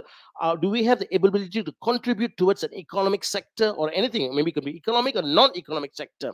Do we have the functional ability? Do we have the industrial related experience? Do you have people skill? Do we have the mental acumen to stay concentrated and focused in despite of the challenges? These are the trainings and coaching that we have to give to people in order to build a sustainable economic citizen in a particular region. So to make things fast, okay, so mental, there is a literature, I hope it's clear in the screen. It's a letter by 52 leading experts. They reported in Wall Street 1994. Okay, and it says intelligence is very mental. It always relates to mental capacity and always relates to formal education. It's not just that. It is your decision-making power, your problem-solving acumen, how you figure out, how do you overcome certain things. This is what intelligence is about. What is functional ability? Functional ability is for you to use the skill that you have obtained to function effectively in a particular scope that has been given to you. All right, and it may not totally relate to your formal education. So it's basically, we need to create a holistic workforce here. Apart from basic education that is required for a certain employment, which is 30% of the whole thing, 70% comes on building people right acumen skill, the soft skill. So that we are trying to create people who are functionally able and who have ability to contribute towards an economic sector. Okay. Therefore, in a summary, we start out with human capital development, individual, micro. We start with people in that geographic location. Build them up strong, both mentally and emotionally. When you're able to build a human being, you're able to build a society, you're able to build an individual who has very strong resilience mentally, able to accept challenges, overcome and manage it, because we cannot run away from problems and challenges, especially if you're climbing the corporate ladder in a corporate situation, anything. Even the pandemic has shown to us, when even everything is rosy, nature can throw a challenge to us. How do we overcome it? Those who are able to overcome it have survived. Those who have not, given up. So that is one way of looking at it. And those who have not been able to save their businesses and all that should have the strength to come back again, because they have the experience. Only now they have lost out on the motivation. So we need to give them right motivation, the mental aptitude to them. So when you build an individual, you build a society. When you build society, the organizations that get the employees from the society gets built, and through that the nation gets built. So it starts with micro, with the people. So now time has come. Whatever training has been given, whatever coaching has been given, has become redundant prior to 2020. Now it's a different ball game altogether. Now it's talking about the mind and emotions. We have to build people mentally and emotionally so they become strong and they are able to contribute to society and then to the commercial entity and generally to build the nation. So that's all, ladies and gentlemen, that we all for today. I hope you enjoyed it. It was of value to each and every one of you. Thank you very much indeed. Zainab, back to you.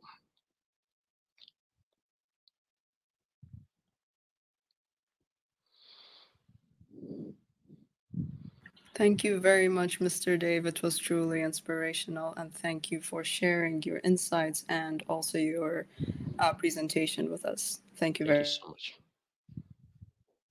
It's a privilege. Dave. Now I wish to re-welcome Mr. Adam Roosevelt back into the stage.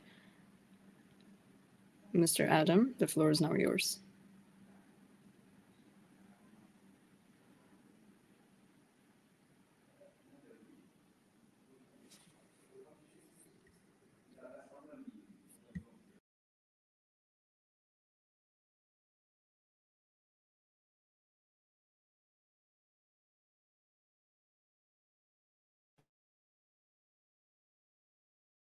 Mr. Adam, we can't hear you. Not sure.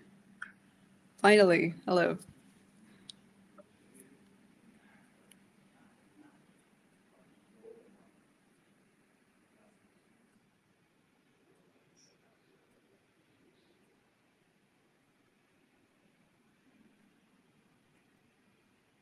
Mr. Adam, there is, I think, still a connection issue from your side.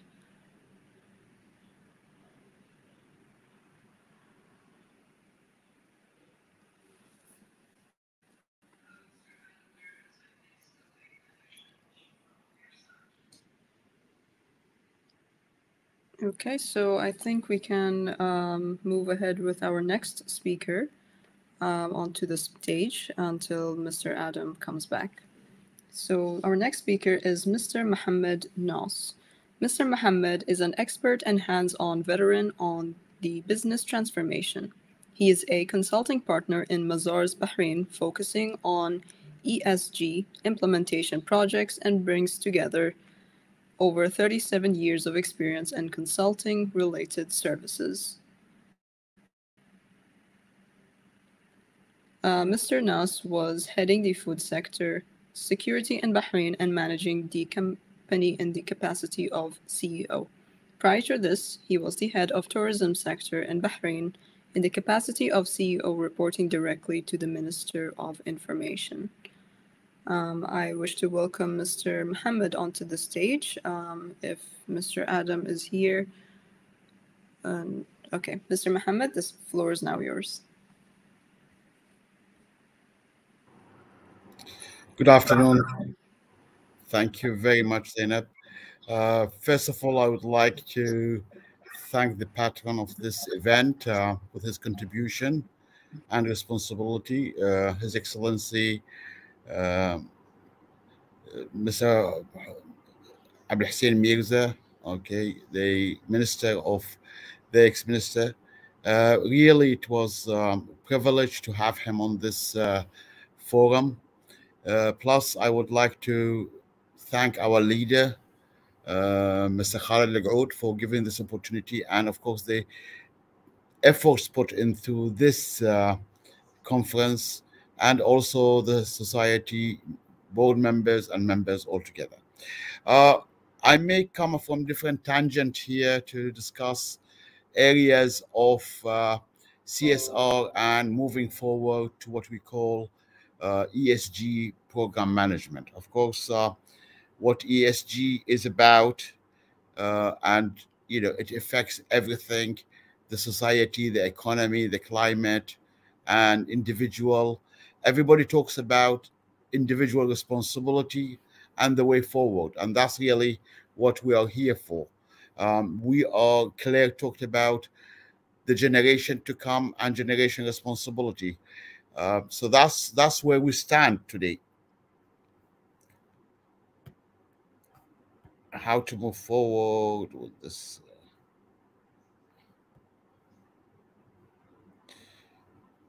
Okay, my agenda is just to give you an overview of ESG, why, of course, how to get started on your ESG journey. It's important that you understand the ESG journey. Everybody talks about it, and of course, it's becoming a trend that everybody would like to move in. And of course, we'll end up with a closing session. An ESG is an acronym for environmental, social, corporate social, and corporate governance.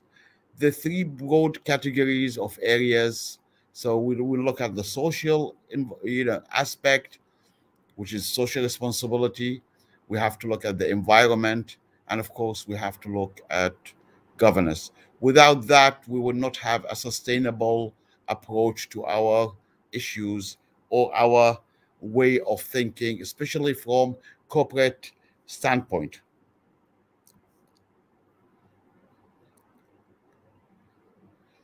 The social aspects affects the human rights, the labor market, the gender, staff turnover, health and safety, and of course, we have seen a lot of health and safety in the past 2 years with the pandemic. Okay, stakeholders, when we look at the environment, land degradation, climate change, biodiversity, waste management, pollution, all of that concerning environment. Of course, when we look at governance, we will look at board independence, executive remuneration, accounting, and so forth. So these are the aspects that they SGE is looking after. It has to encompass everything. So why? I mean, is it a fad? Is it something that going to come and go? Let's look at what's happening, and let's look at the trend that we are seeing forward.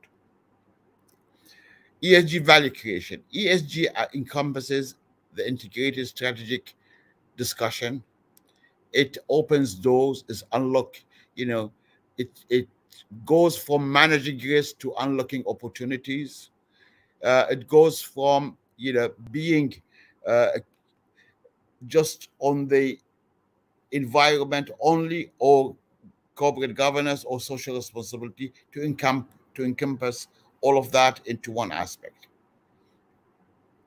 The current status quo, of course, which started 2015 till 2020, before the pandemic, where where ESG started to come into the picture with the introduction of SDGs of United Nations, the 17 mandates, and we are looking today now at emerging trends which most countries and financial institutions are taking care.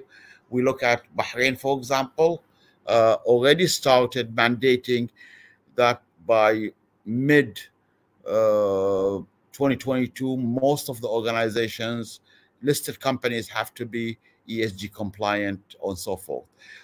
Most of the bank and financial institutions already one step ahead of that. So we see the trend is changing. And that's where we need to look at the way to address these issues. How to get started? We need to have a new business paradigm. Everybody has to think. The old ways will not work. The pandemic, as everybody stated, my colleagues, my speakers, the pandemic has changed the status quo. It has moved us. It made us think outside the box. We have to have a different paradigm.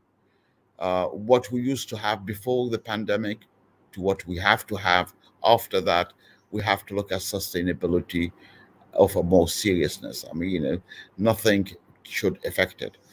How to manage the complexity? Do we have ESG health check? Do we know where we stand? Do we have these parameters that determines, okay, the vital signs, as they call them? Do we know where we stand? These are kind of issues that we have to look at.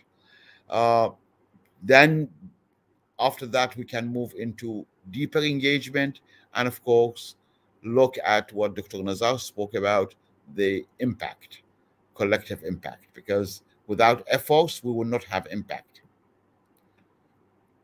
So this is only a sample of, the emerging market. There are ways to implement the trends, and there are ways to implement the solutions. I'll go step by step.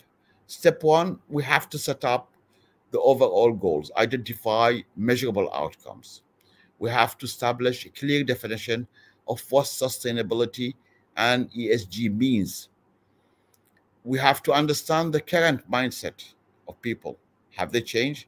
Define the appetite, guide the strategy to encourage and start this initiative, guide the strategy to encourage engagement across the whole organization. Again, is it pep talk? This is the first step. Without goals, we will not have outcomes. Then, of course, to be serious, we have to commit to a budget, implement a capital improvement to drive the future savings. These are important aspects that we have to address. We have to address the potential improvement available to what the return on investment.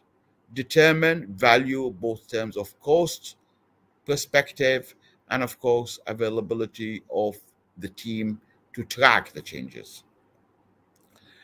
When we look at the budget, we have to be determined of what we need to achieve during our journey to become ESG compliant. it's not going to be a choice. It's going to be mandated. So what I urge organizations to have to take the initiative of ESG and look at sustainability more seriously. It's no longer a charity fund that I dispose of. I have to look at my energy consumption. I have to have a social responsibility towards my fellow human. All of these aspects have to looked into. Is the business going to be sustainable? That's what I'm working on. Is it going to be affected by another pandemic, another hit? How am I going to react? Okay, these are at least to be known before we embark on a business, and that's where every organization, and specifically the financial institution, will be addressing. Step 3, we move into evaluating the opportunities. Now, what opportunities? Today, we have seen the proliferation of data automation technology to collect information, AI to validate portfolio data, and directly decrease the time and effort. So response time becoming fast. We have seen in Bahrain, as example, the payment methodology has drastically changed. Okay, no longer people carrying cash. People scared of touching things, whether it's money, whether it's people. It has changed us. So data and technology became the focal point. Kids stayed at home. Everybody did not move, but the business continued as usual thanks to technology. With these insights, we can focus on building initiatives that real-time metering demand response becoming important. Okay, while retro commissioning, looking at energy auditing, we have to evaluate further opportunities for building high level of ROI. Everybody, okay, the whole scenario here is about environmental issues, about preservation, and of course, higher return while contributing to the society. What construction framework are we looking at? How the new sustainability reporting plan to apply to the overall portfolio, whether you are a financial institution or you are manufacturing. How much waste do you dump? How much cleanliness do you do? Thankfully, His Excellency Dr. Hussain, Dr. Abdul Hussain Mirza, has addressed some of the companies who have taken corporate social responsibility initiatives, such as building parks, building sustainable projects that makes the living a better place to be. How would you monitor the progress to reach the goals? These are questions more than answers. What are the preferred benchmarking standards, and how will we meet them? How will you ensure compliance with regulatory? Because as we move forward beyond 22, we will see more regulatory compliance as requested. What reporting to government agencies is required? These constitute the ESG framework where you have to address. When we look at step 5, we have to have a sustainability team. This is not going to be addressed by everybody or the CEO. We have to have a sustainability team because every organization is different. Every organization will have different. A sustainability can, okay, it has to comprise of the biggest, at the realm of the pyramid, where stakeholder representation has to be there. We have to have tenant relationship, investor relationship, asset management, property management, in-house team members. So the team, the sustainability team, has to be responsible to deliver your ESG framework. Step 6, of course, nothing goes without measurement. I always say if you cannot measure it, it doesn't exist. So we have to consider data-driven software because there is ample information coming in. So we have to check the progress. We have to hold ongoing meetings to evaluate goals, update benchmarks, and gather lessons learned. Of course, we have to compare ourselves. Who are we against other ESG initiatives within the country or within the industry? These are aspects that we have to address. The final steps, of course, I always say nothing goes out without promoting your performance. Okay, what metrics are we going to plan to use to measure our progress? How well we communicate, what message we are going to use. These are very important because any negative impact will really collapse your ESG effort. Promoting the story of success is important. Reporting it is important. Addressing it is important. So nothing, okay? A lot of people say, of course, it's easy to address the tangibles. The tangible benefits can be measured. What about the intangible benefits? These as well can be measured by a progress. In a closing remark, I say this is only a simple approach. Okay, it is not. As each company is unique, so we'll have a different plan to put in a discrete way. The end goal is universal: to manage resources in ways that maximize the value of the stakeholders. Here we will define a step to develop and implement ESG as a project at your organization. You have to address it and suggest more questions to ask as part of the process. At this stage, I'll say thank you very much. I don't want to delay you. This is becoming mid of the afternoon here. So thank you very much for bearing with me the past 15 minutes. Thank you very much, Mr. Muhammad. Truly an inspirational, and thank you very much for sharing your knowledge with us here today. We'll move on to our next speaker for today, which is Mr. Sunil. Mr. Sunil is an international speaker, a master trainer, certified solution-focused coach, and strategic consultant over close to a decade.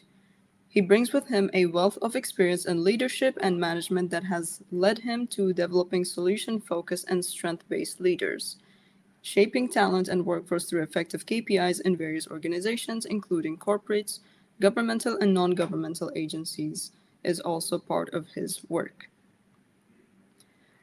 He is also the group CEO of HC Consultants Group and a founder and president of the Malaysian Positive Psychology Association. I now wish to welcome Mr. Sunil onto the stage in order for him to present his part. Mr. Sunil, the floor is now yours.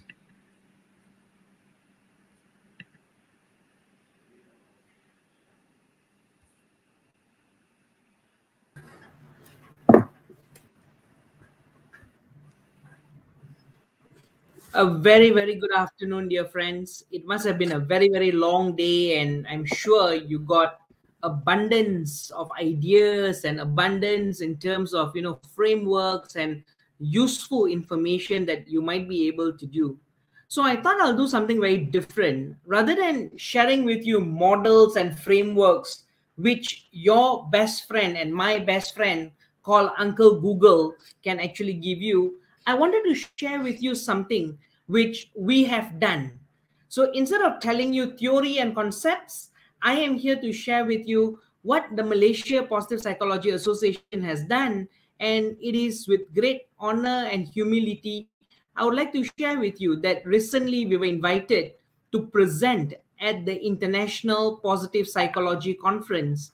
And we got a huge sort of an applause for the work that the association was doing.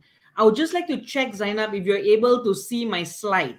I don't have that many slides, but just some visual for those people who prefer to see things in a more visual form. Are you able to see my screen? Zainab? Yes, Mr. Sunil, I can see your screen and we can see you as well. You may proceed. Awesome. Thank you. Thank you very, very much.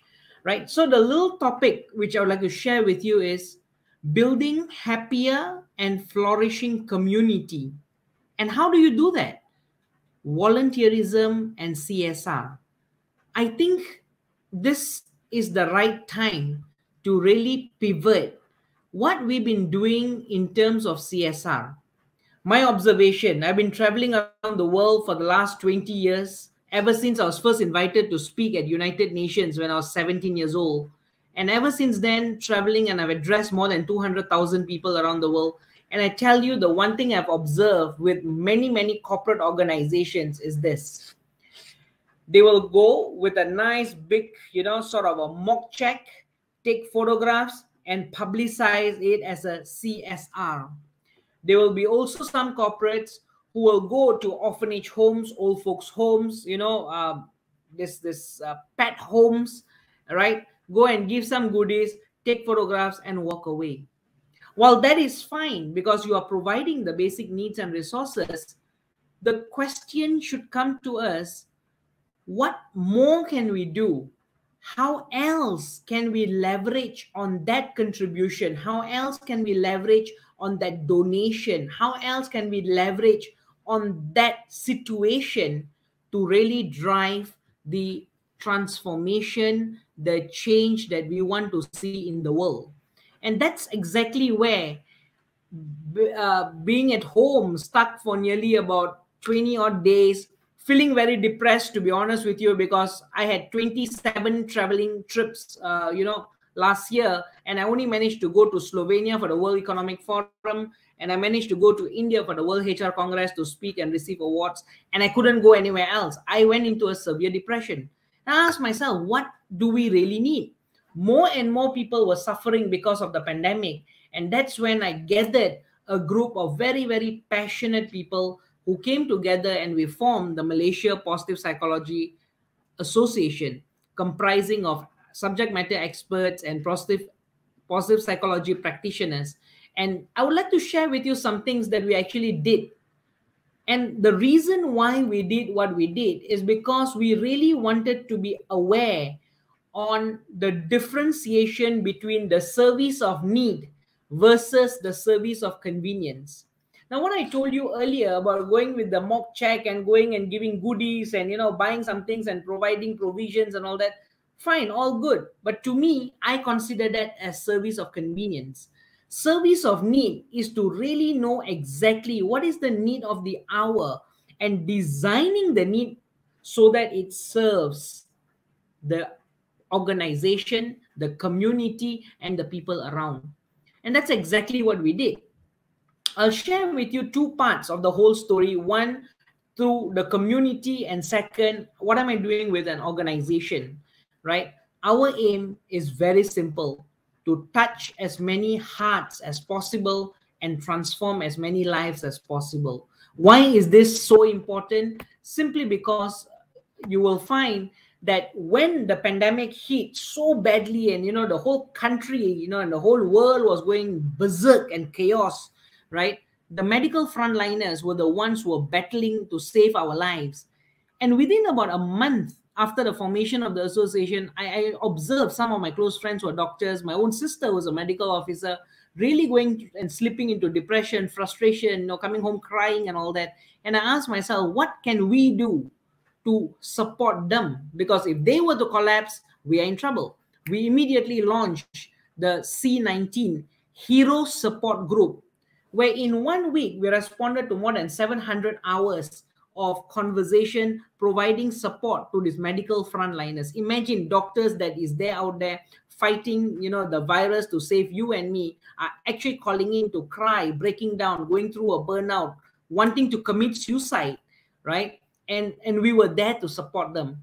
And as this project was going on, it just dawned upon me that, hey, you know what? More and more people are going to become jobless. So we immediately got in touch with the Ministry of Human Resources, and through the network of solution-focused career coaches, leadership coaches that I've done work with the corporates, everyone came in. We got 150 corporate coaches of mine who came in together, and I got them to volunteer more than 3,700 hours of complimentary coaching for the graduates and the retrenched workers, because it started to rise. The number of people who were being retrenched and all that started to rise.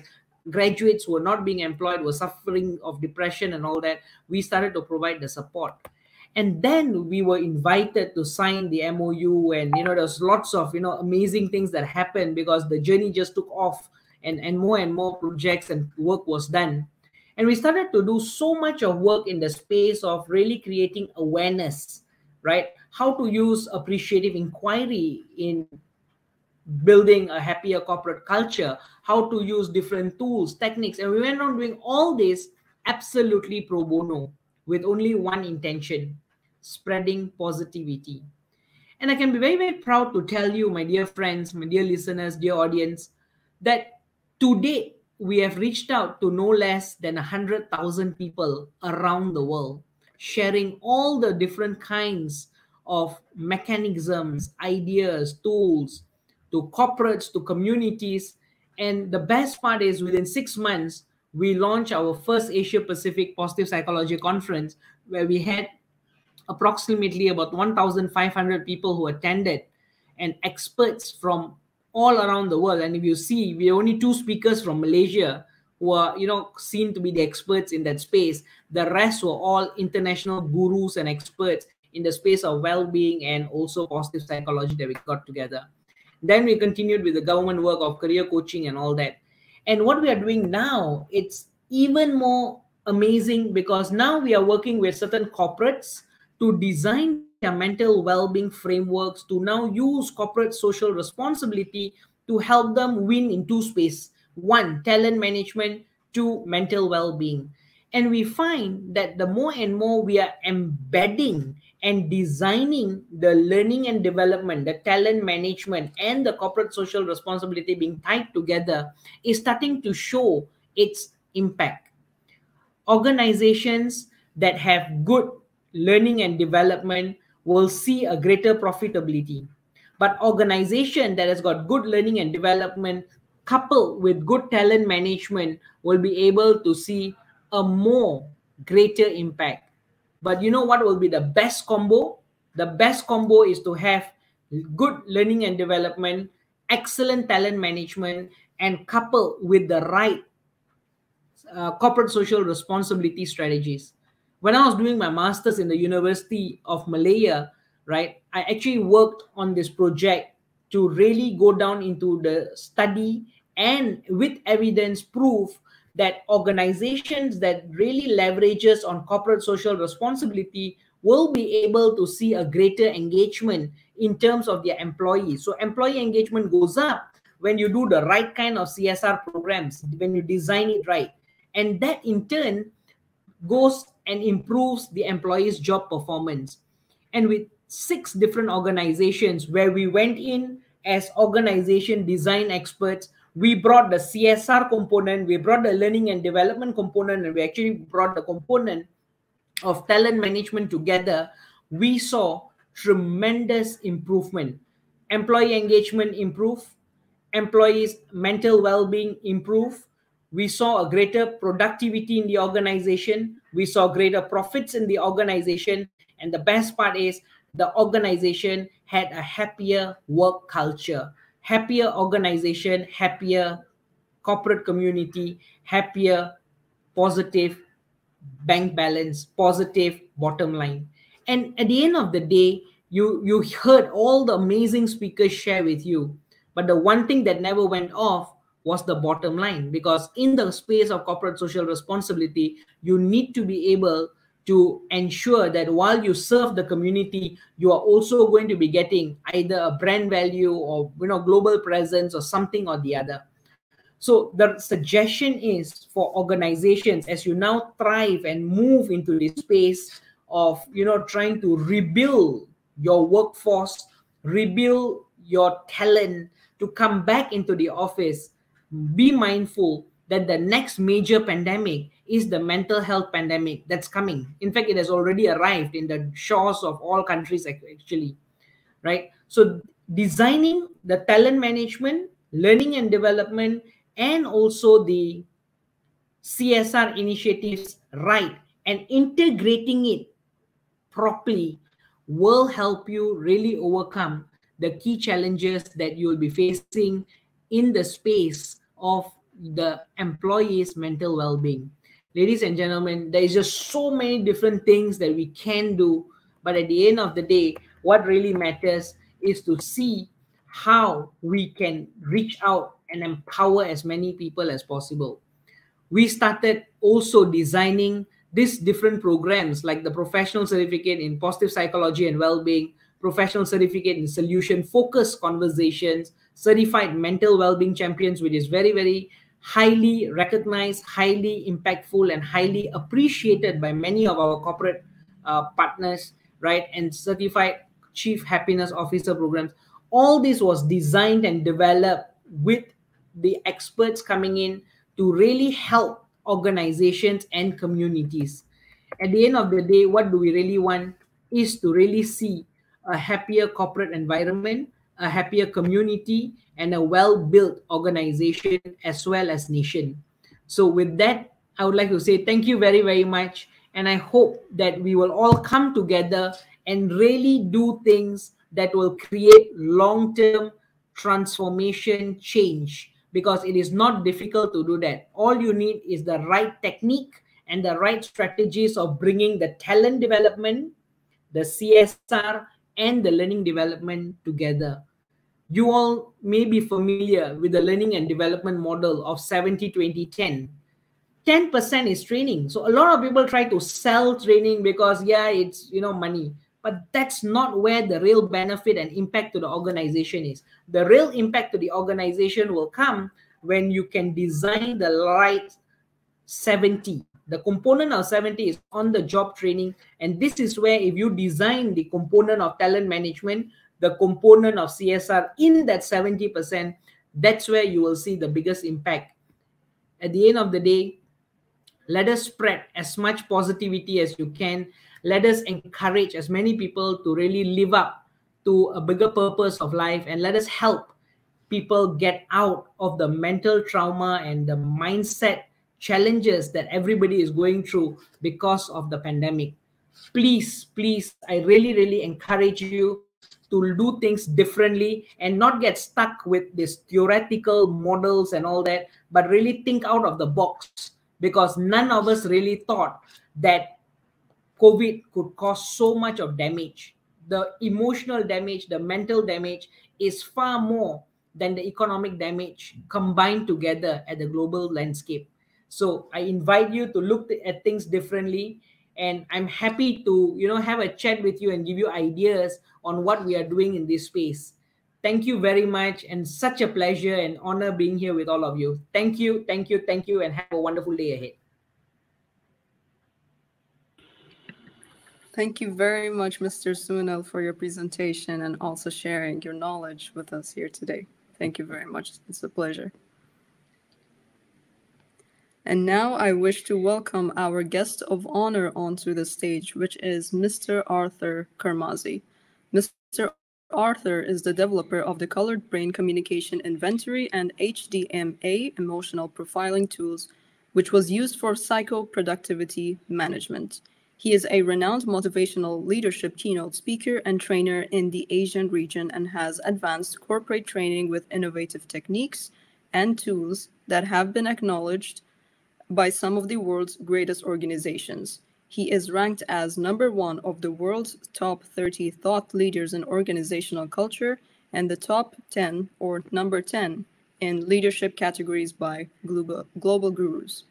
Mr. Arthur has 25 years of experience in specializing in psychological approaches to leadership, and corporate culture transformation with an emphasis on work gamification strategies to achieve employee engagement and innovative high performance. And now I wish to welcome Mr. Arthur Kamazi onto the stage. The stage is now yours, Mr. Arthur.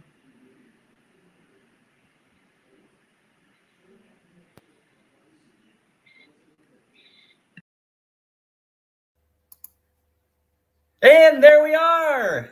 Hello and thank you. Oh, we can't hear you, Mr. Arthur. You can't hear me. Well, that's tragic. Hello, hello, hello. Test, test, test. No? Can't hear me? Yes, we can. Okay. So, all right, everybody else can hear me. So we're all good. Are you okay? Well, anyway, welcome. Hi, this is Arthur. Right now I'm in Greece, but I am excited to be here. You know, first of all, I'd like to thank Dr. Abdul Hussain, who literally, you know, or His Excellency, Dr. Abdul Hussain, for really making this happen. And of course, Khalid Al-Kaoud. I mean, you know, with these two people are very inspirational because they literally are moving things forward. They're visionaries and they are action takers, which is a key thing. See, when it comes to the elements of social responsibility and all this stuff, I mean, you know, a lot of it stays in the boardroom and people don't take action. And or it just takes a long time because, oh, well, how should we do it, or where should we go, and all of this stuff, and that is really what is, you know, is kind of preventing real change from happening. So, you know, Sunil was talking about you know, the pandemic and, you know, and all this stuff that happened. I mean, that and you know, this pandemic has really changed the face of how we are dealing with things. And, you know, the great work that Sunil was doing, and, you know, a lot of the other trainers and speakers that are on this platform, you know, is one element that is literally elevating the bar. Okay. I mean, it's what's next? What else can we do? And, you know, in our organization, you know, we've got a little bit of a different kind of focus. So we've got, first of all, we have to deal with, or we have our clients, which are multinationals. So we've done culture changes, for example, for Emirates, for the government of Malaysia, the government of Kazakhstan. We've worked on all kinds of, you know, in our organizations, Toyota and the Citibank and all these kinds of things. But the thing is that when the pandemic hit, there was a lot of problems in the training industry. Number one, people didn't know what to do. What are we going to do? Everybody's got to be locked down. How do we work? Everything else, they're freaking out. And now the other half of our business is the trainers and consultants that we have. We have over 600 licensed directive communication psychology trainers and consultants in 28 countries. Now, they didn't have any more work. So this is kind of a problem. So we've got the companies over here on one side, and you've got the trainers over here on one side, and both of them are having a little bit of difficulty, but it's a different kind of difficulty, right? So if we're going to do social responsibility, let's look at the problems that exist. Now, in that particular case, there were two problems. Okay, trainers didn't have work. Okay, and then the companies needed help. Okay, they didn't need training, like Sunil said, right? They didn't need training. What they needed was a solution. And so we had just developed an online certification that was accredited to get a culture consultant certification, or a certification as a certified culture consultant. Okay, so we got a lot of our people involved in this culture consultant certification. So now we have the companies. The companies need to have some help, right? So we literally gave away $1 million worth of culture strategy consulting.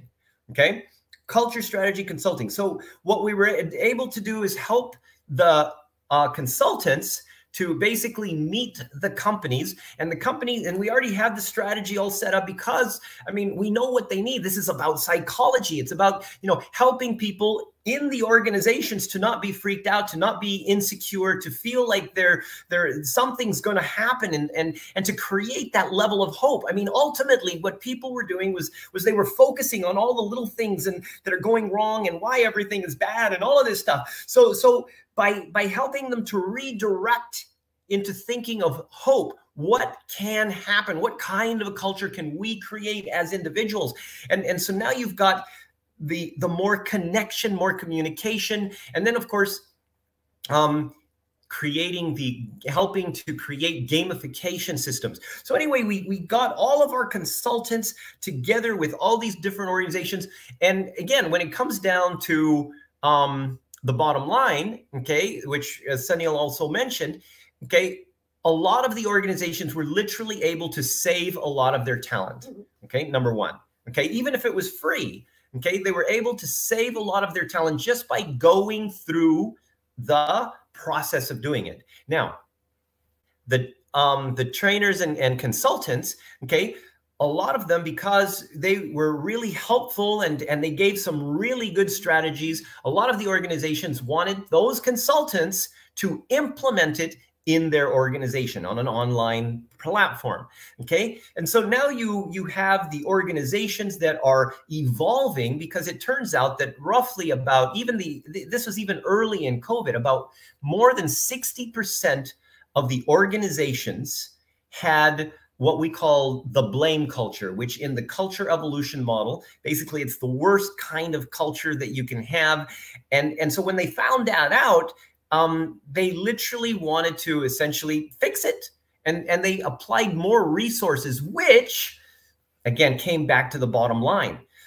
And that bottom line was for example, okay, if you have a person that you're paying them $5,000 a month, but they're underperforming because the culture isn't supporting them, okay, well then, you know, you're basically paying $5,000 a month for somebody that has the potential to be worth $5,000 a month.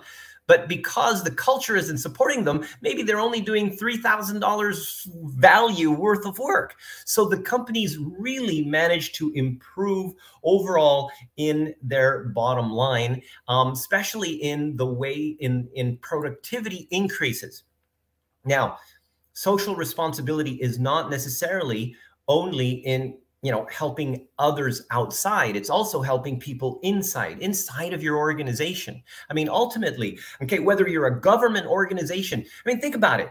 As a government organization, we were working with the government of Kazakhstan. These people actually have, you know, Kazakhstan is actually a very wealthy country, and the people have massive amounts of resources. The government has massive amounts of resources.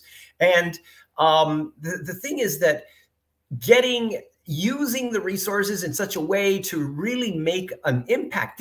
The government officials wanted to do something, but the culture was not really supporting them to achieve that. A lot of them had the attitude, and many of them felt a little bit stuck because they couldn't really achieve that thing that they wanted to, which was helping the people.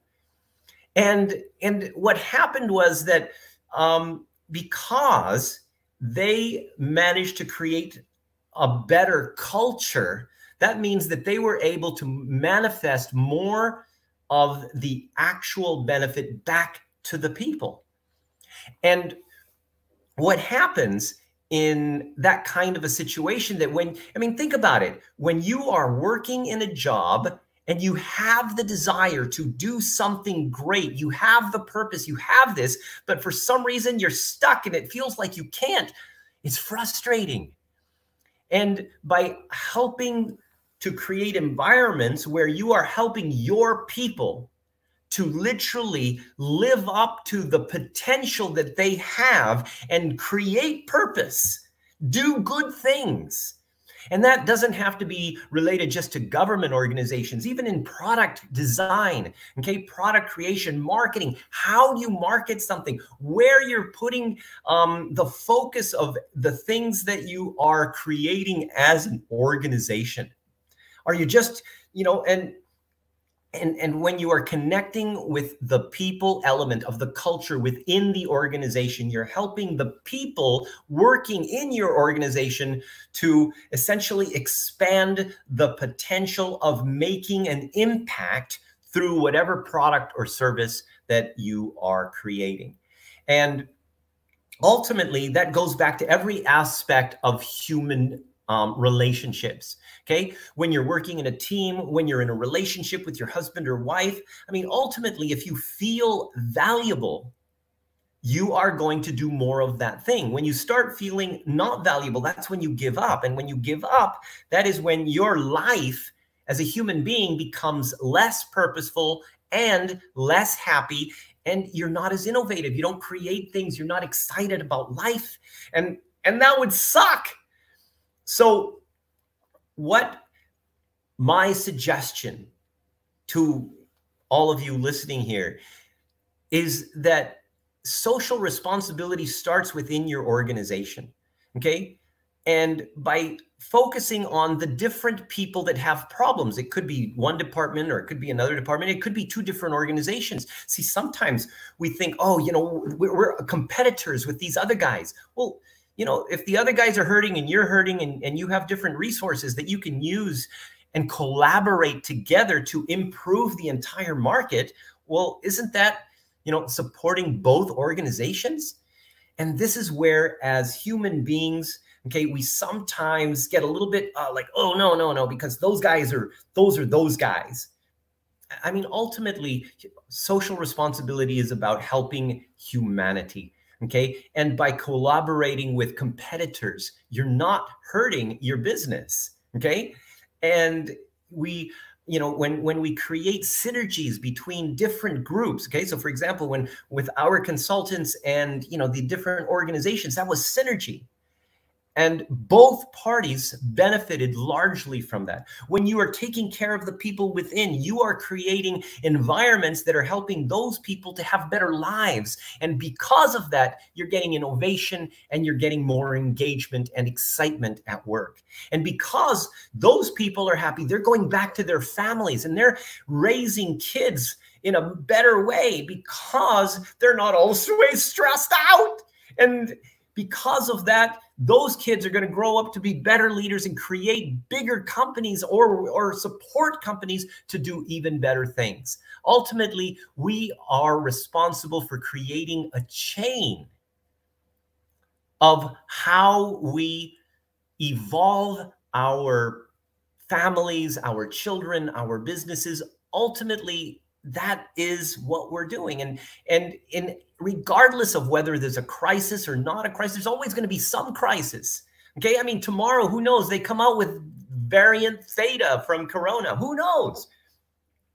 But as long as you're thinking in a way where you can help people to solve their problems, regardless of how you connect or engage them, to find that, to focus on that which is going to help them have purpose, to feel valuable in the process of achieving what they need to achieve.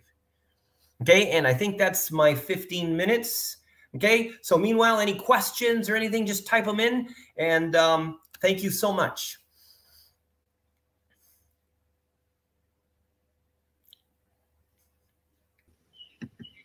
Thank you very much, Mr. Arthur. Truly an inspirational, and I do apologize that I wasn't able to hear from the beginning, but then I think it was an issue from my end.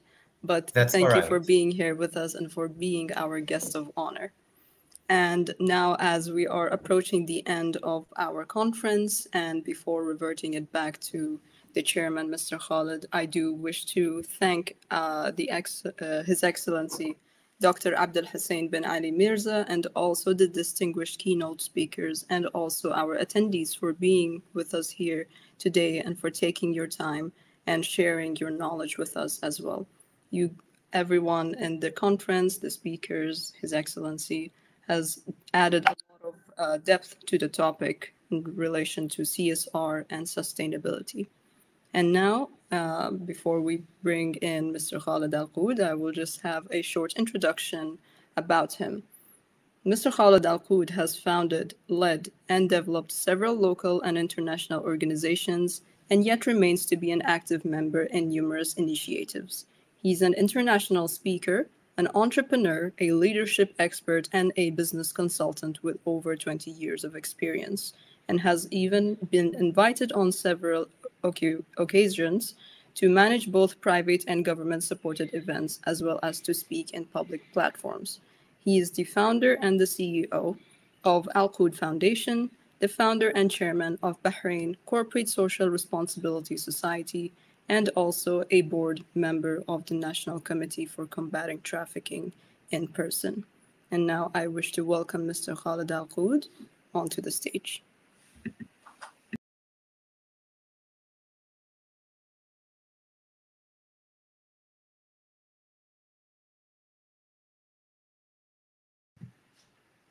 Well, thank you, Zainab, and thanks to all the attendees for today's conference. It's given me a great pleasure to talk to you all today, and to start by paying my respect and gratitude to His Excellency Dr. Abdul Hussain bin Ali Mirza, the President of the Sustainable Energy Authority for the Kingdom of Bahrain. And I also, at this stage, I would like to thank the international speaker, the person who did not even say for a second that he will not going to join this conference due to his commitments to grow generations and generations of leadership. Thank you, our international speaker, our guest of honor, Mr. Arthur Kermazi, for gracing this conference. Now, also at this stage, I would like to thank all the speakers who spoke with us today from different places from all around the world. Thanks to our speakers from the United States, thanks to our speakers from Sweden, thanks for the speakers from Malaysia, thanks for the speakers from Bahrain, Saudi Arabia, and other countries who I did not mention. So that's including also UAE. This is the event that we have been waiting for, an event that we really share the knowledge with each other, an event that we will gonna remember for some time, and events that we can take something back to us and back for our community and back for our country as well. We have speakers who have talked about code of conduct. We have speakers who talks about the importance of building CSR strategies and sustainable project and not a timely project. We have also speakers who talked very highly about the real commitments, the real communications, the real life of making a better future for everyone. And that will never happen unless we see that private sectors is playing their part in building a sustainable project in the country where they are working from. It's very important to thank as well the key players of the community engagements. Wherever we are, we see that one of the main players for the community engagement and sustainable projects is family offices. So thanks to the family offices who did not forget their community, who they contributed to the growth of their community, who made their community a proud location. I also would like to address a very important topic that was also highlighted in today's conference. The world is moving very fast, and the outside forces, when it comes to like example of those outside forces like the COVID, economic challenges, financial challenges, and many other challenges. That's the time where we have to go back and look into our strategy, the strategy of the corporate social responsibility, and how we can improve it in a way that we can engage more with the social environment and the economy, and also including to that the culture of where we are functioning from. This is where we also have to pay the respect back to those who are giving us as a corporate the profit, and this is the community. Regardless of what is our business, if it's a product or services, our profit can come to the end of the day from the consumer, and the consumer by large percentage is the customer, is the social or the community. So don't forget that it is not a choice as much as it's a must that the corporate also have a percentage of their profit to be paid back in a sufficient sustainable project within the needs of their area, within the needs of their community and their country as well.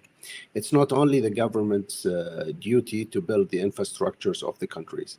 It's also the private sector's commitment to help the governments in any place where they are to build that infrastructures in a way that can sustain a better future for everyone.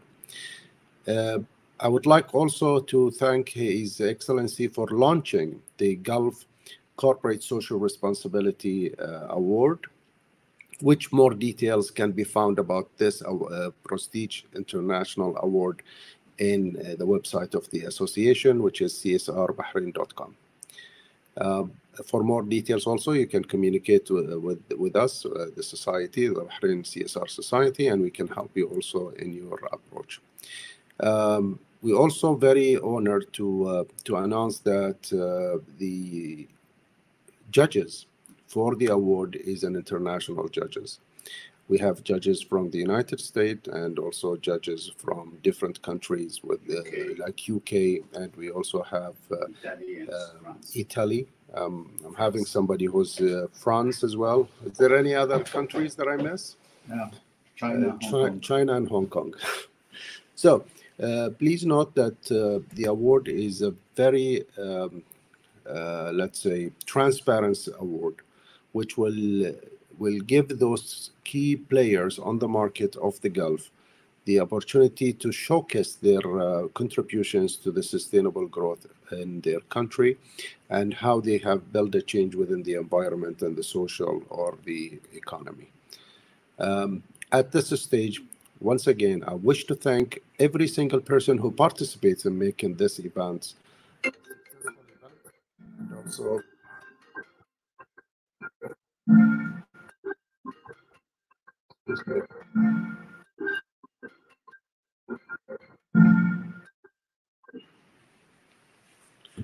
we're very sorry for the inconvenience that just happened. At this stage, we wish also to thank all the participants who have played their very exceptional part, especially with the time zone that they are functioning from different countries. And also, at this stage, we wish to thank the leaders in Bali, the IT teams. Big thank you to Wilma, to Tata, and to Arthur Kermazi team for making this event a successful one. Also, we wish to thank all our members in the Global Training Federation. And we wish also to invite you to have a look at the platform of the Global Training Federations, which can help you to become also an international recognized trainers. So till we meet you once again in our next conferences, which is the next one is on December 4th. It's the Bahrain International Leadership Conference. We wish you all the best in all what you have been doing and planning and practicing. And also we wish you more success in everything that you do, especially within your careers and your lifestyle and within your community growth. Keep doing what you're doing to build a change. You're individuals who can build a huge change in everywhere where you are. And have a wonderful day. And thank you once again. Thanks to the Master of Ceremony, Zainab. Thanks once again to Wilma. Thanks to Tata. Thanks to the organizers. Thanks to Hannah. Thanks to every single person, the IT in Bali, the IT and His Excellency office.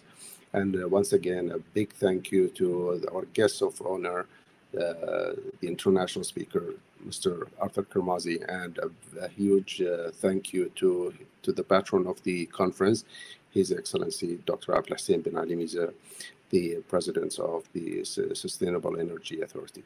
Thank you, and we wish to see you in the near future.